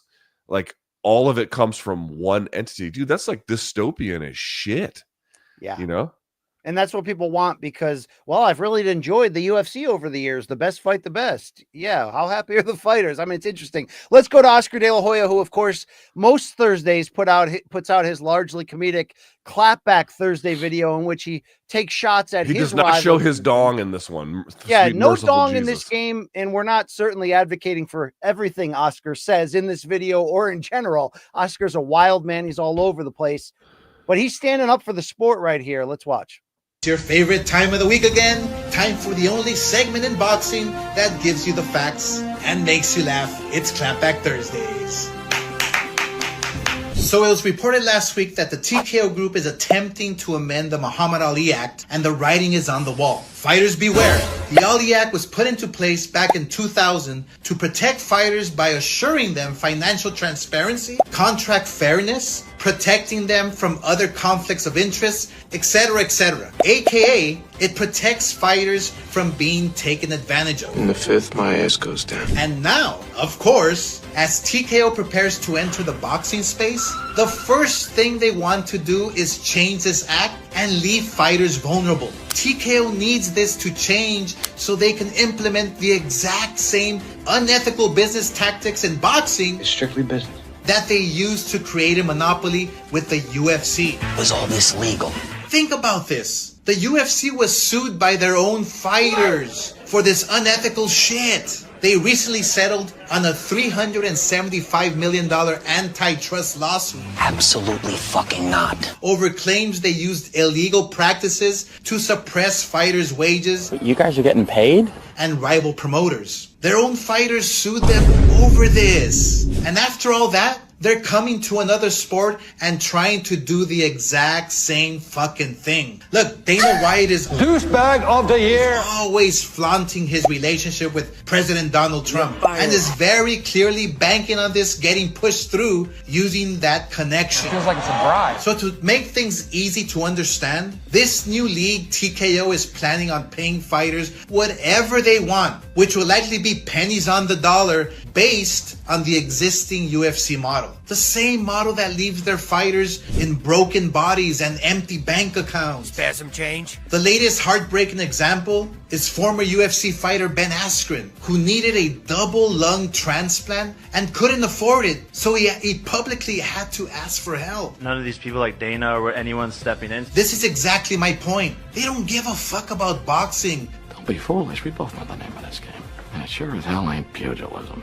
Or fighters, or putting their lives on the line. They care about their bottom line and their stock price. Greed, for lack of a better word, is good. Scumbags will always be scumbags, and every move they make is so fucking predictable. You're predictable. The Ali Act is there for a good reason. I've been a promoter, for 24 years now, and I've never wanted one change in the Ali Act because I'm about fairness and helping fighters. The fact that this is the first move they want to make in boxing tells you everything you need to know. Thank you. TKO will lie and tell you it's better for everyone. It's not a lie if you believe it. This way and distract you by saying they were changing boxing and trying to unify it. They're doing the opposite. They're just fucking pigs with fucking lipstick. I'm telling you now, This is a warning to all fighters. Stop what you're doing and listen. There is zero reason to want to change the Muhammad Ali Act whatsoever. And this is a huge red flag to the entire boxing community. TKO remains TK no. And remember, folks, you're never a hater if you only speak the facts. Now, Luke, you do have to throw out the disclaimer that not everything he said there was 100% accurate, including him having this great reputation of being fair. There's been a lot of fighters who have. Also, the Ben Askren thing seems like a little exploit. I mean, that's gross really that what I'm he talking used that. about. That's not fully accurate, but considering De La Hoya has a deal with the Zone, which is, has a huge ownership stake with Saudi and Turkey, and he populates Turkey's cards with his fighters, to see him take this stance is refreshing. Again, it's Oscar, who also, after Conor McGregor turned down a shot to box Canelo, sent that letter to all boxing writers telling them to boycott Mayweather McGregor because it was, anti-boxing. He's got his own sins, but this specific stance seems right on. It seems like a wake-up call to those in boxing. Who knows how that will affect it? Luke, what do you make of, to close on this, what do you make of the idea that if this passes, if, as we assume up front, these boxers are going to get paid a lot more than UFC fighters, right? Like maybe, in the long term, I expect UFC, I expect Zuffa Boxing, especially the younger fighters that they bring in, will go through their system of low payment and build up. But do you think once all of these salaries get published, these purses, that there could be any pushback from the UFC fighter base to no? So there's no hot water for them potentially in that. Bro, I saw Bob Arum saying that, like, oh, the UFC fighters are going to get really mad. The UFC fighters are not going to do a fucking thing. They will quietly shut their mouths and click their heels and do nothing. Like, there will be, and the reason why I know that is because at every opportunity and covering fighter pay in the last 15 plus years, that is exactly what they have done. They'll quietly complain off the record a million times to people like me or any other media member. Yes, that's what they will do. But what will they do in public? In public, they will just do exactly what they are told, because that's all they ever end up doing anyway. Yes. Dude, but seriously, like, the arrogance of TKO in general on a lot of things they've been doing, but specifically this, they're really testing their own UFC fighter base, in my opinion. Like, they're blatantly doing this and saying, what are you going to do about it? What are they going to do about it? Yeah, why, dude, Jose, let's talk about that. Why, if you're TKO, why wouldn't you? Like, what evidence? Like, I mean, just think about what TKO is. Oh, they're getting arrogant here, and they're risking it. I'd make, if I was with TKO, if I was an executive with them, I'd make the exact same bet they're making. I'm not saying I would like live their life in that way, but I'm saying forced to, is TKO making a rational bet about what kind of resistance they'll get from their fighters? Yes. They know they won't do shit. They know it. They absolutely know it. And they're right. They won't. They won't do a fucking thing. Unbelievable times we're in. Unbelievable. I still believe in good. So until this thing's signed and pushed through, I gotta believe there's resistance out there. I have terrible news for you. It's going to pass. And it's going to be the letter of the law for probably a long time, until some future administration maybe considers it for breakup. That's it. The more that you believe it's a closed case, that it's already happened, the more you're fueling them. Luke, I don't believe. All right. I don't think it's not even pessimism. It's just, again, dude, there's no coordinated resistance. I know how laws get passed. If you don't have coordinated resistance, you're going to get run over. It's just how it goes. You got to play fucking defense. And not even that, you got to play offense. Who's doing that? Nobody. It's over, It ain't over till it's over. All right. Some people on this show said we would never win those awards, Luke, all right? And we did. And then we got nominated even when we shouldn't have. But, that's a different story. It's probably.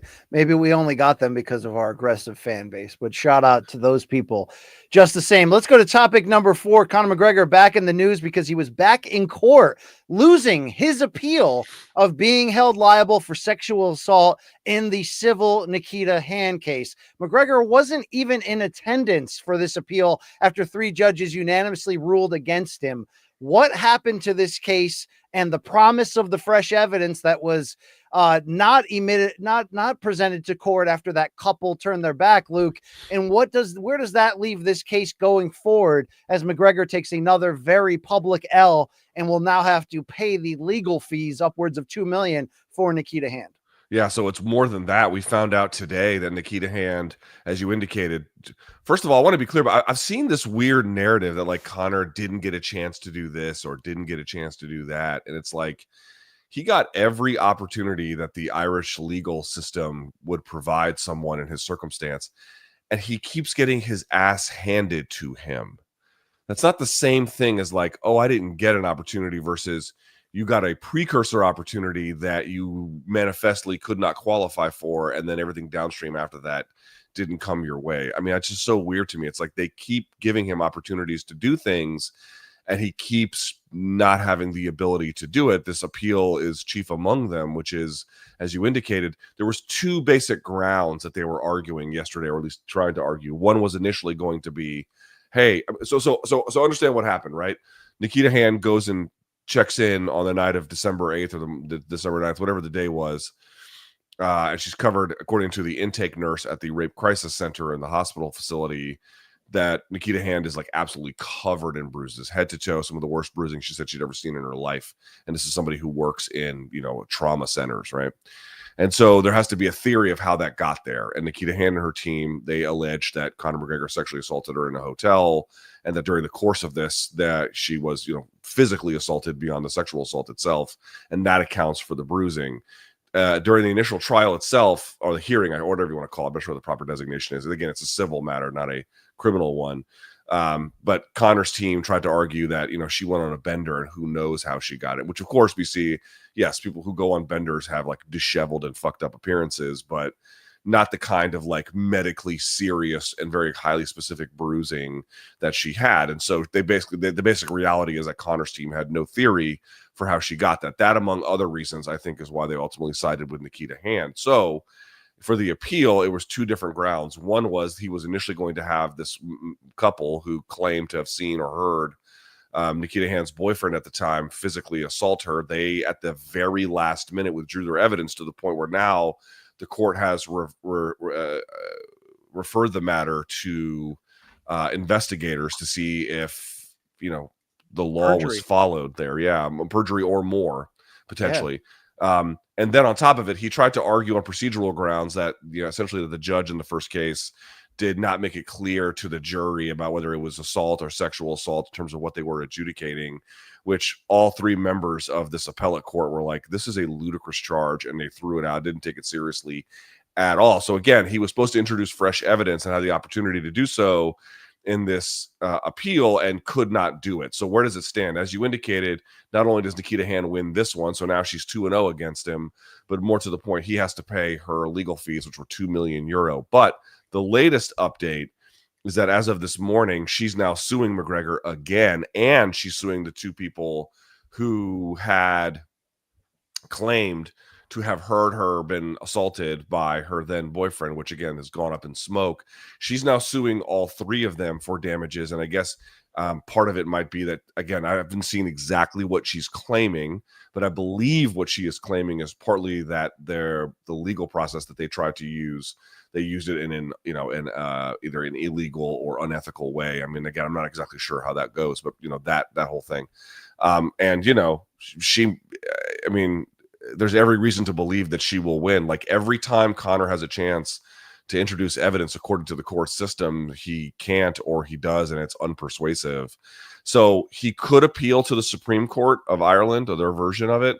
From what I read, most legal experts believe that it really won't happen, which means the case is now over. But for this now, Nikita Hand introducing this new lawsuit to go after them for, I think, maliciously abusing the court system and the legal process to cause further trauma in a way that they knew to be unethical and without any, actual evidence at any point. A bad faith, attempt to hijack the legal system. I mean, maybe he can just become Irish president and then pardon himself, Luke. I've seen. Yeah, I mean, this is my question to everybody. It's like, dude, I mean, at what point are we ready to cut him loose?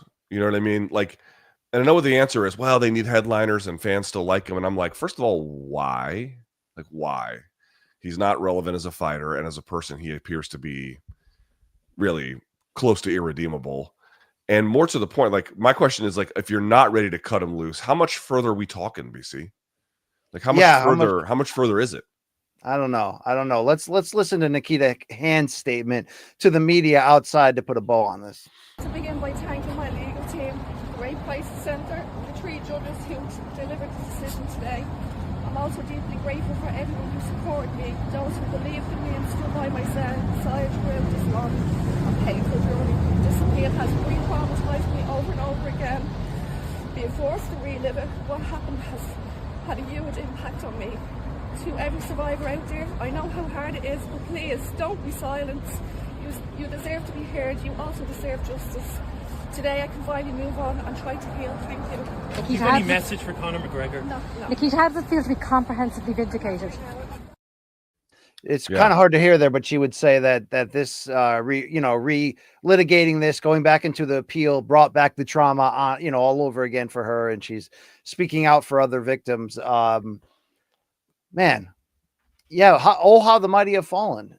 And, and people have made those same comments, like when Hulk Hogan died recently, and a lot of people came out and was like, good riddance, POS. And everyone's like, is this the right reaction? And we all sort of have mixed feelings. We tend to forgive certain people, or they evolve over time, like a Mike Tyson. And I don't know, like, it is interesting how from one to the other, we have certain reactions, but Conor has been on such a negative run for so long that it's like, damn.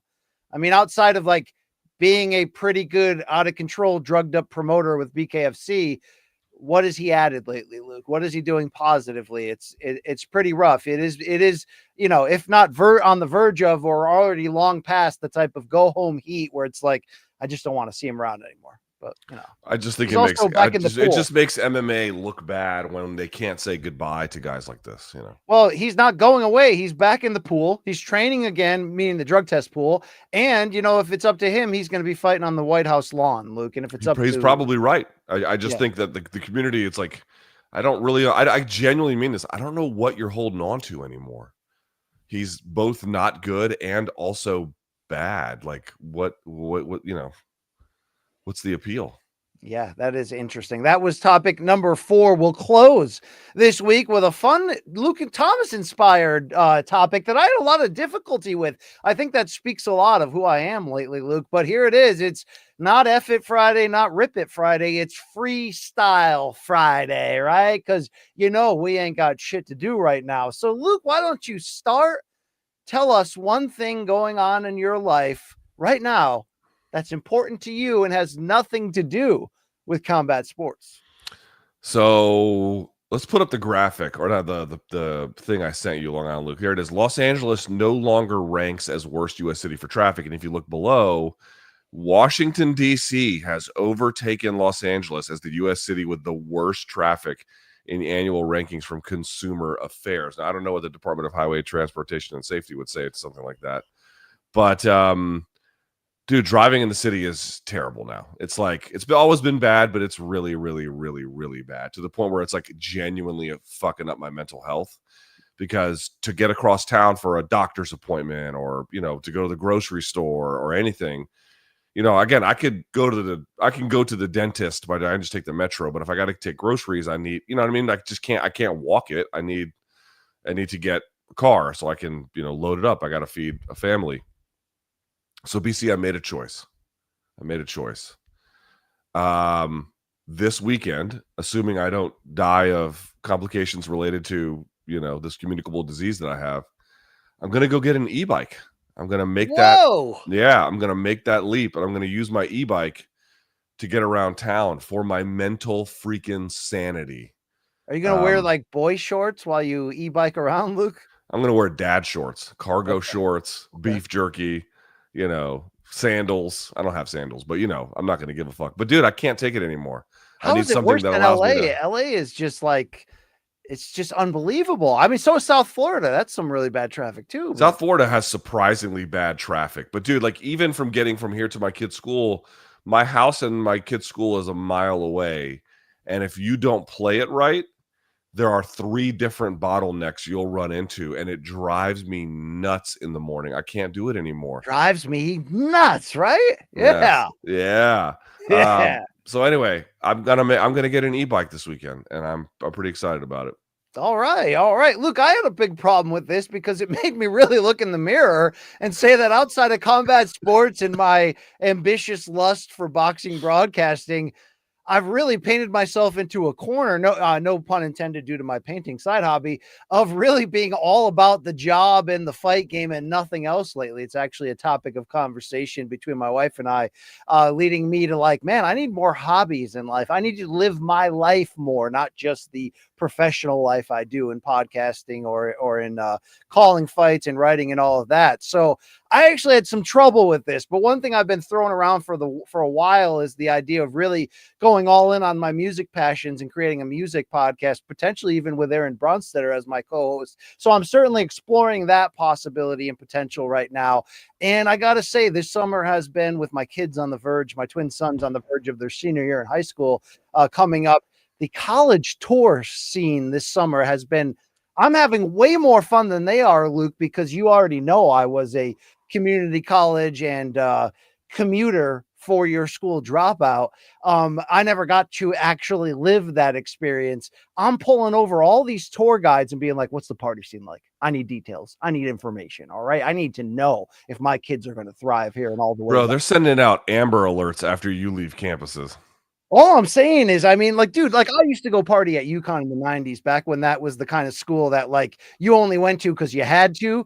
I had no idea until I went on the tour that because of all those basketball championships, that place has become like a world-class university where it's like incredibly hard to get into. And there's like new buildings everywhere. I was like, dude, I'd go here in a heartbeat. In fact, if my family was willing to allow me, I'd get a dorm room and finish off my degree here, Luke, and live it up. You know what I'm saying? And probably exit in handcuffs. You're right. Probably.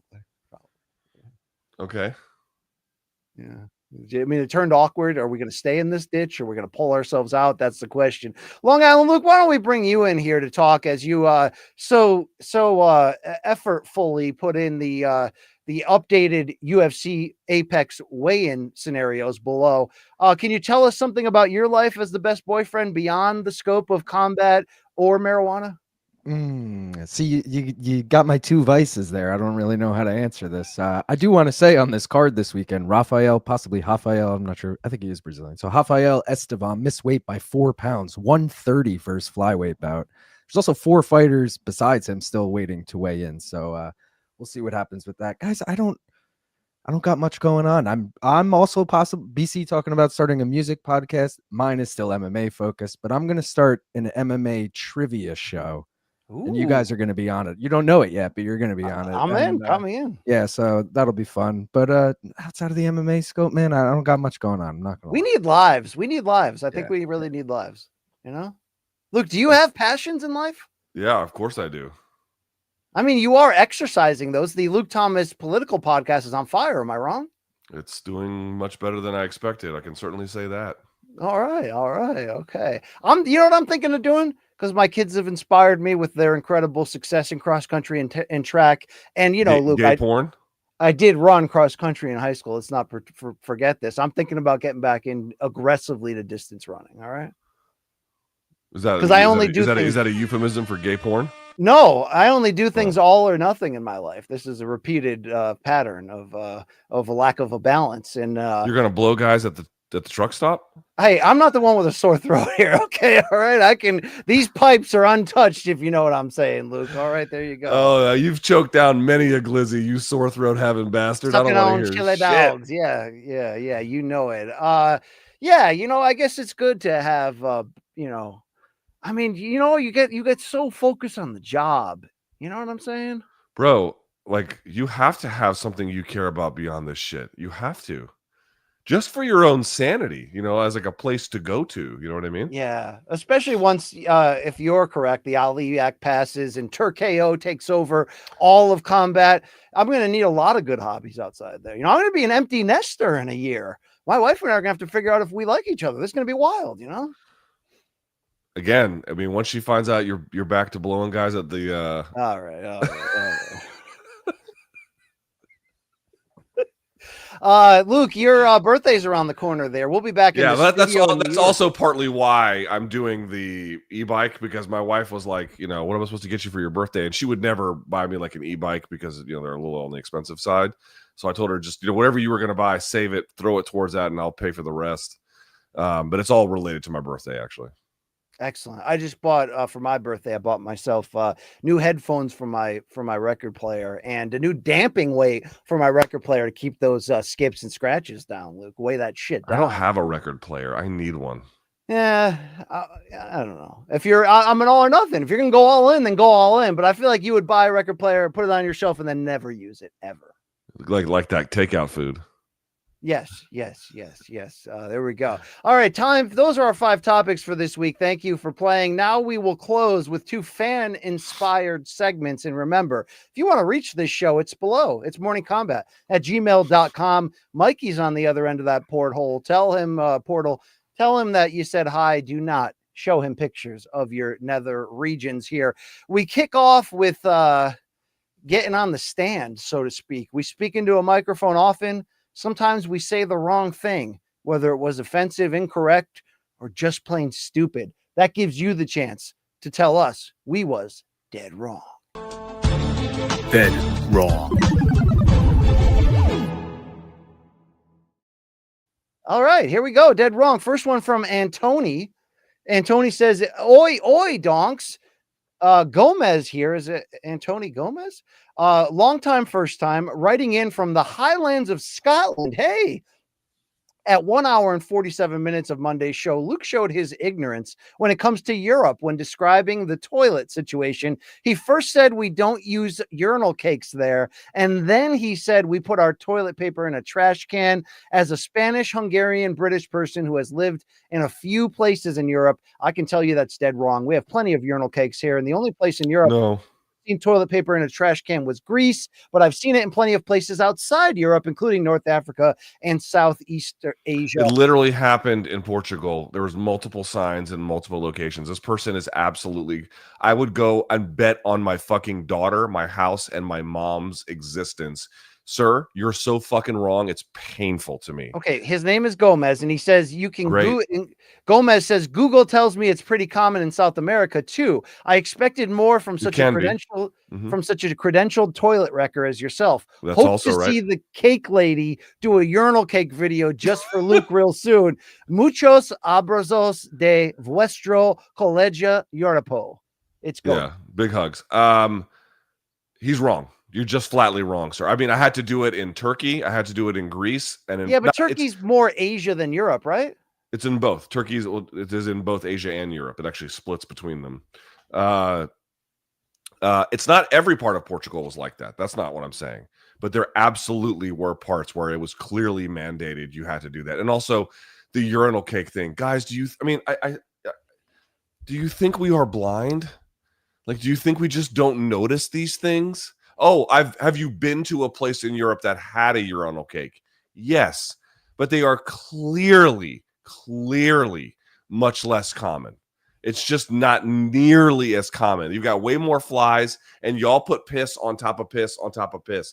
We have more of the decency to have a urinal cake, which probably fucks up the water supply system. I don't know. But either way, when you're there, BC, it's better to have a urinal cake, is it not? It's just much better. But why are we debating this? Like, who cares? It's the Europeans being like, oh, it's not that way. Shut the fuck up. Yes, it is. I've been to Europe 50 times. I'm telling you, it's common. It's common. It's common.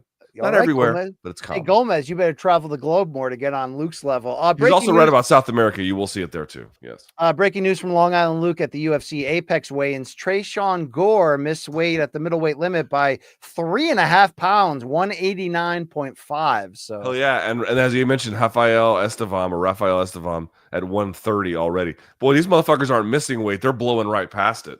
Yeah, they are. They are. All right, let's keep the dead wrongs coming. You better come clean. You better come original. This one's from Mr. C. He calls himself the informal dictator. He says, Dare Morning Combat at 108.48 of Monday's show. Luke Thomas said that heavyweight Buchecha had beaten flyweight Amir Albazi. If this isn't a dead wrong, then send me the clip of that beatdown because I'd love to see it. Humble regards. You pulling the shop here? You talking about I mean, what's I going remember this in real time. You meant to say Amir Ali Akbari. Akbari, yes, which who he Amir did in his last Albazi. one fight. Yes. All right, this All wasn't like Pantoja knocked out Makhachev, right? This wasn't like something like No, that. I don't think it's quite like that. Okay, well, Mr. C was But I'll up. take the L just the same. Wow, Luke 0 for 2 to start the show, according to the. No. 1 for 2. 1 for 2. All right, Fuck off. We got 2 more of these dead wrongs. Here's Sam. He says, hi, guys, or maybe she, who knows. On Monday's July 29th show, Luke made 2 big mistakes with regards to names. At the beginning of the show, he called Daniel Dubois Diego Dubois. And towards the end, he referenced Eubank versus Ben as Bank and Euben. If these were Spanish names and BC had gotten them wrong, Luke's Espanol alarm would have sounded and he would have gone third world on him. Okay. I got some CTE issues apparently. I'll take that L. I'll take that L. CT Baba. Luke would, Sam would say, I think you should put some respect on the gringo names you washed, watermelon vaping, yellow mustard eating, front yard lifting, stand up wiping, jabroni. Wow. Yeah. Well, listen, you got to stand up in Europe because you got to find the toilet, and then the trash can, but that's different. Wow, these people coming for you. Well deserved. Our I'll final take that. one. By the way, calling Daniel Dubois Diego Dubois is like a very Daniel Dubois thing to do. Yes. I guess I didn't hear these in real time. Here's the thing lately. Everyone in my life's telling me I don't listen or remember anything. I get the same accusation, so we're probably in the same boat. I think there's too much concern in my head. I got to pay for college. Yeah. Turkeo's trying to take over. I don't have any hobbies. You know what I'm saying? Yeah. Midlife crisis, buddy. Yeah, I've been there. I am there.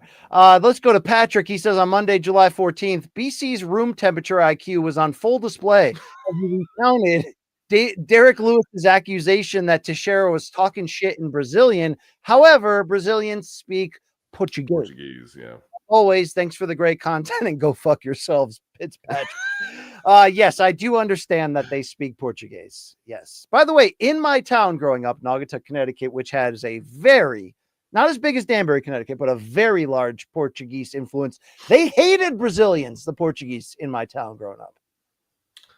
There are a lot of Brazilians in Portugal, which you could well imagine. Everyone seemed to get along, but I don't know. Brother, the Portuguese that you grew up with, I got to tell you, they seem to, I don't know if they left Portugal or they got kicked out because they don't remind me of anything that I saw there.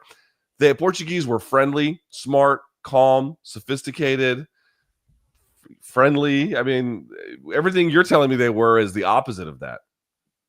All right. That was my experience. But I also grew up in a dirt hole factory town. So I think they were also affected by that just the same. I mean, like I always say it, but it's true. Do you know how many highly connected people, like town officials in my town, were batshit crazy when I was growing up? Just, talk about something in the water. Luke, they literally pumped chemicals into the Naugatuck River that goes through the center of my hometown for like 3 decades in a row. You're damn right we grew up looking at the world a little differently. You know what I'm saying? You have AIDS. All right, let's go over to our final segment. That's where you send in your artwork or pictures of Saul's wife wearing MK clothes. Hey, this one's called Fan Submissions. You've got mail. Viewers. Speaking of the one and only Saul A of Louisville, he's here and he says, on a random Tuesday, my wife asked, would you rather take me to the movies or a show? You know I love live music, B. So the wife and I went to see Sugar Ray and Bare Naked Ladies at an amphitheater. It was awesome. You could just feel the effort they put into the show. Brought me back to a much simpler time, all the while rocking the best merch around. MK all freaking day. Wow. Dude, Saul, I mean, first of all, I love the fact that he takes us with him wherever he goes in life and keeps showing us here on Fan Subs, but this MFer Luke lives for this brand. Bro, as somebody who lived through the 90s, it is mind-blowing to me to watch the people of the earth today treat the 90s as like a hallowed moment to be remembered, when, let me assure you, everyone during the 90s was ready to get the fuck out of the 90s as soon as they could. Yeah, but it wasn't as lame as the 80s in some regard. I mean, the 80s was the 80s were treated with more reverence. I'm sorry, they were. Well, because we had more money, everybody was happy, Reaganomics, all of that. But the 90s were more scattered, and I mean, like the whole idea of like melancholy and the infinite sadness, like that's what we endured day to day, Luke. It was a rough time in that regard, but the music rocked, bro. We didn't know how good we had it. But yes, the music was good. In the Saul's wife knows how good they have it now. Shout out to that concert scene. I mean, are you ready to maybe consider we get some Saul merch or no? That's too far. Fuck no. All right, Saul, I'm standing up for you. Thank you, brother. If you can come clean my gutters too and fix them, that'd be great. Because they're when it rains, it's just like leaking through it. BC can plug something else while you do. Okay, that's not acceptable right there.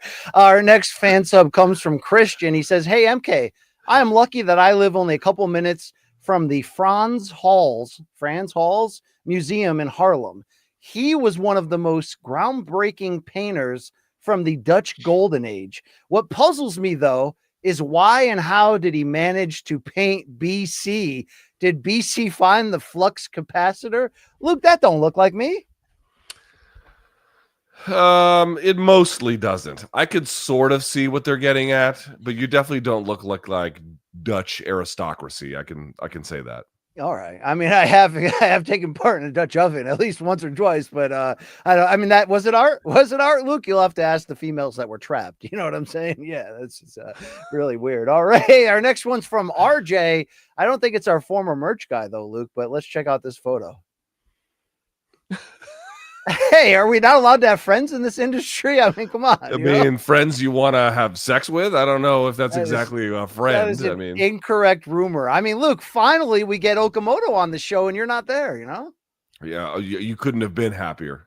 Subbing out me for him. That you must have had a Great boner guy. from here to Hanover. Great guy. Also, he brought his son on the show, young Cam, too. You know what I mean? Told stories about selling his house to Francis Ngannou. You should have been there. It was great. All right.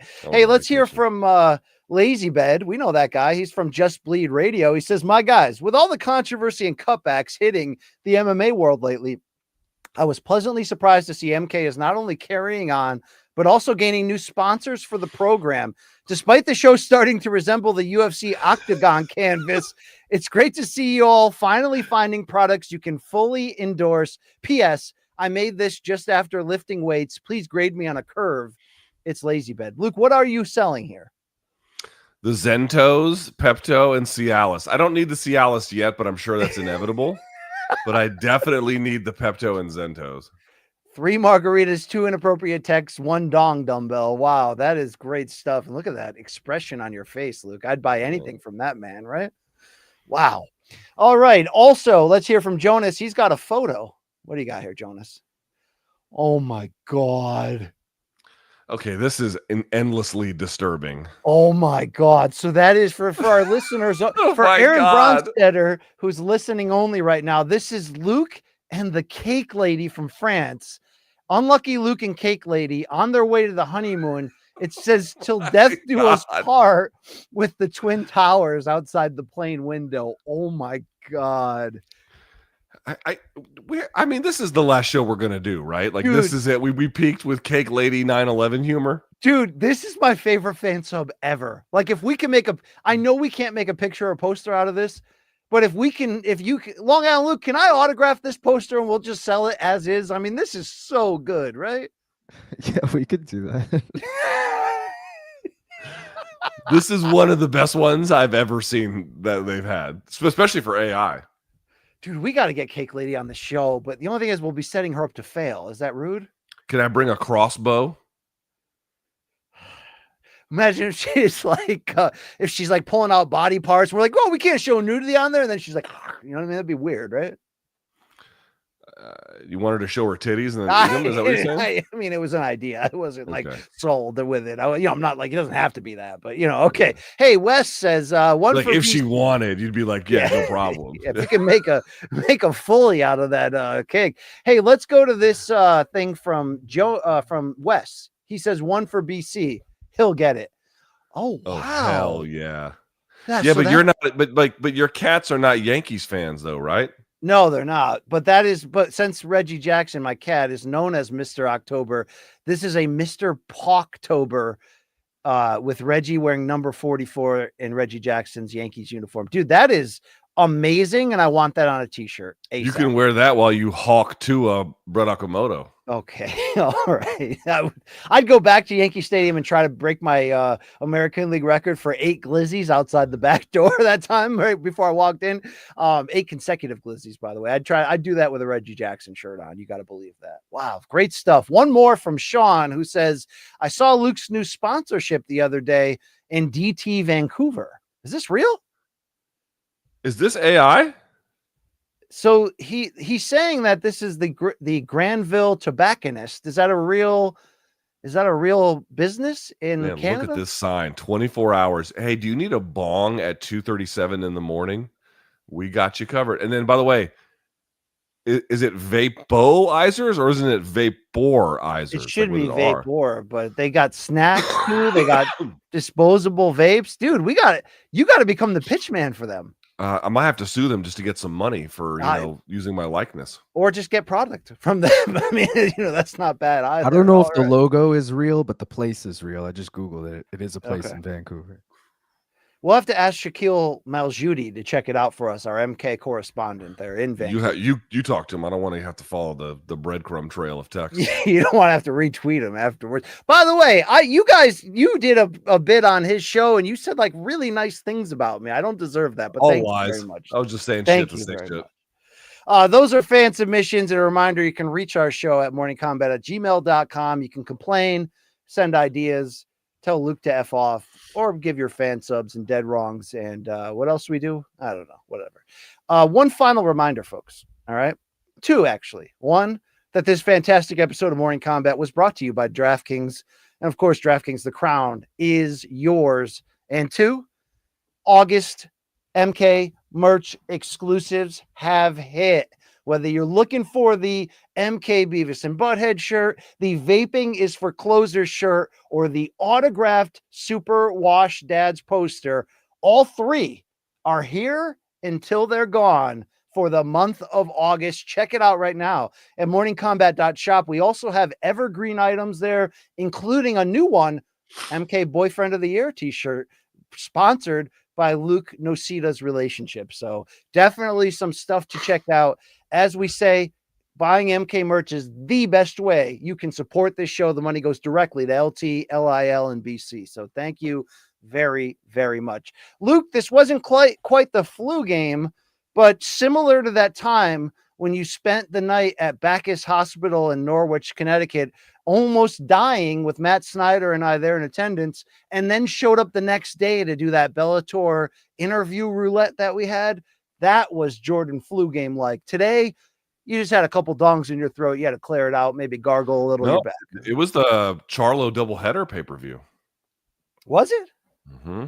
I thought it was that interview show we did the next day. No, I remember thinking like, oh my God, I have to go to the hospital the night before my big break in boxing. I remember thinking like, you're a fucking idiot, Luke, Oh, all right. Well, I take that back. Okay. We had some fun times in that Bellator bubble, did we not? We did. Connecticut sucks, and Mohegan Sun it's all right.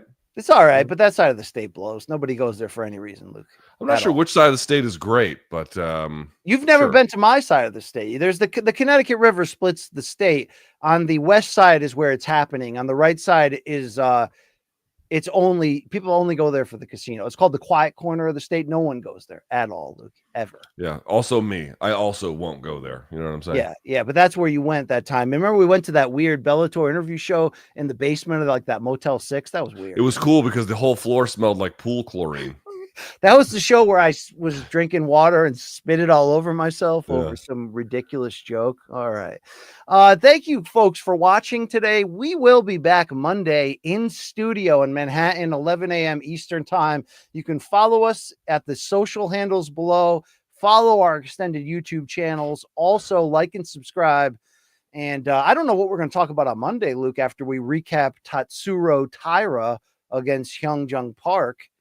I think that's how I say it. We're gonna have to play games and do something on Monday. Maybe we'll drink the Devil's Reserve and see who can take more deltas. What do you think? I like that plan.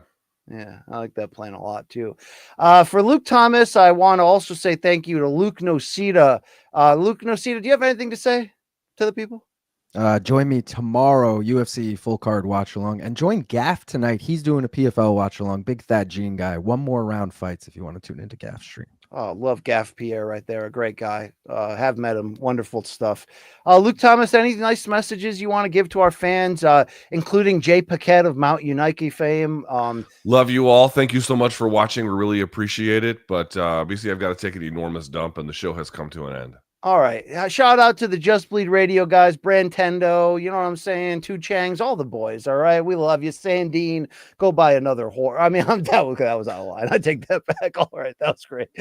For everyone on this show, take care of yourselves. We love you. We're out of here. Thank you.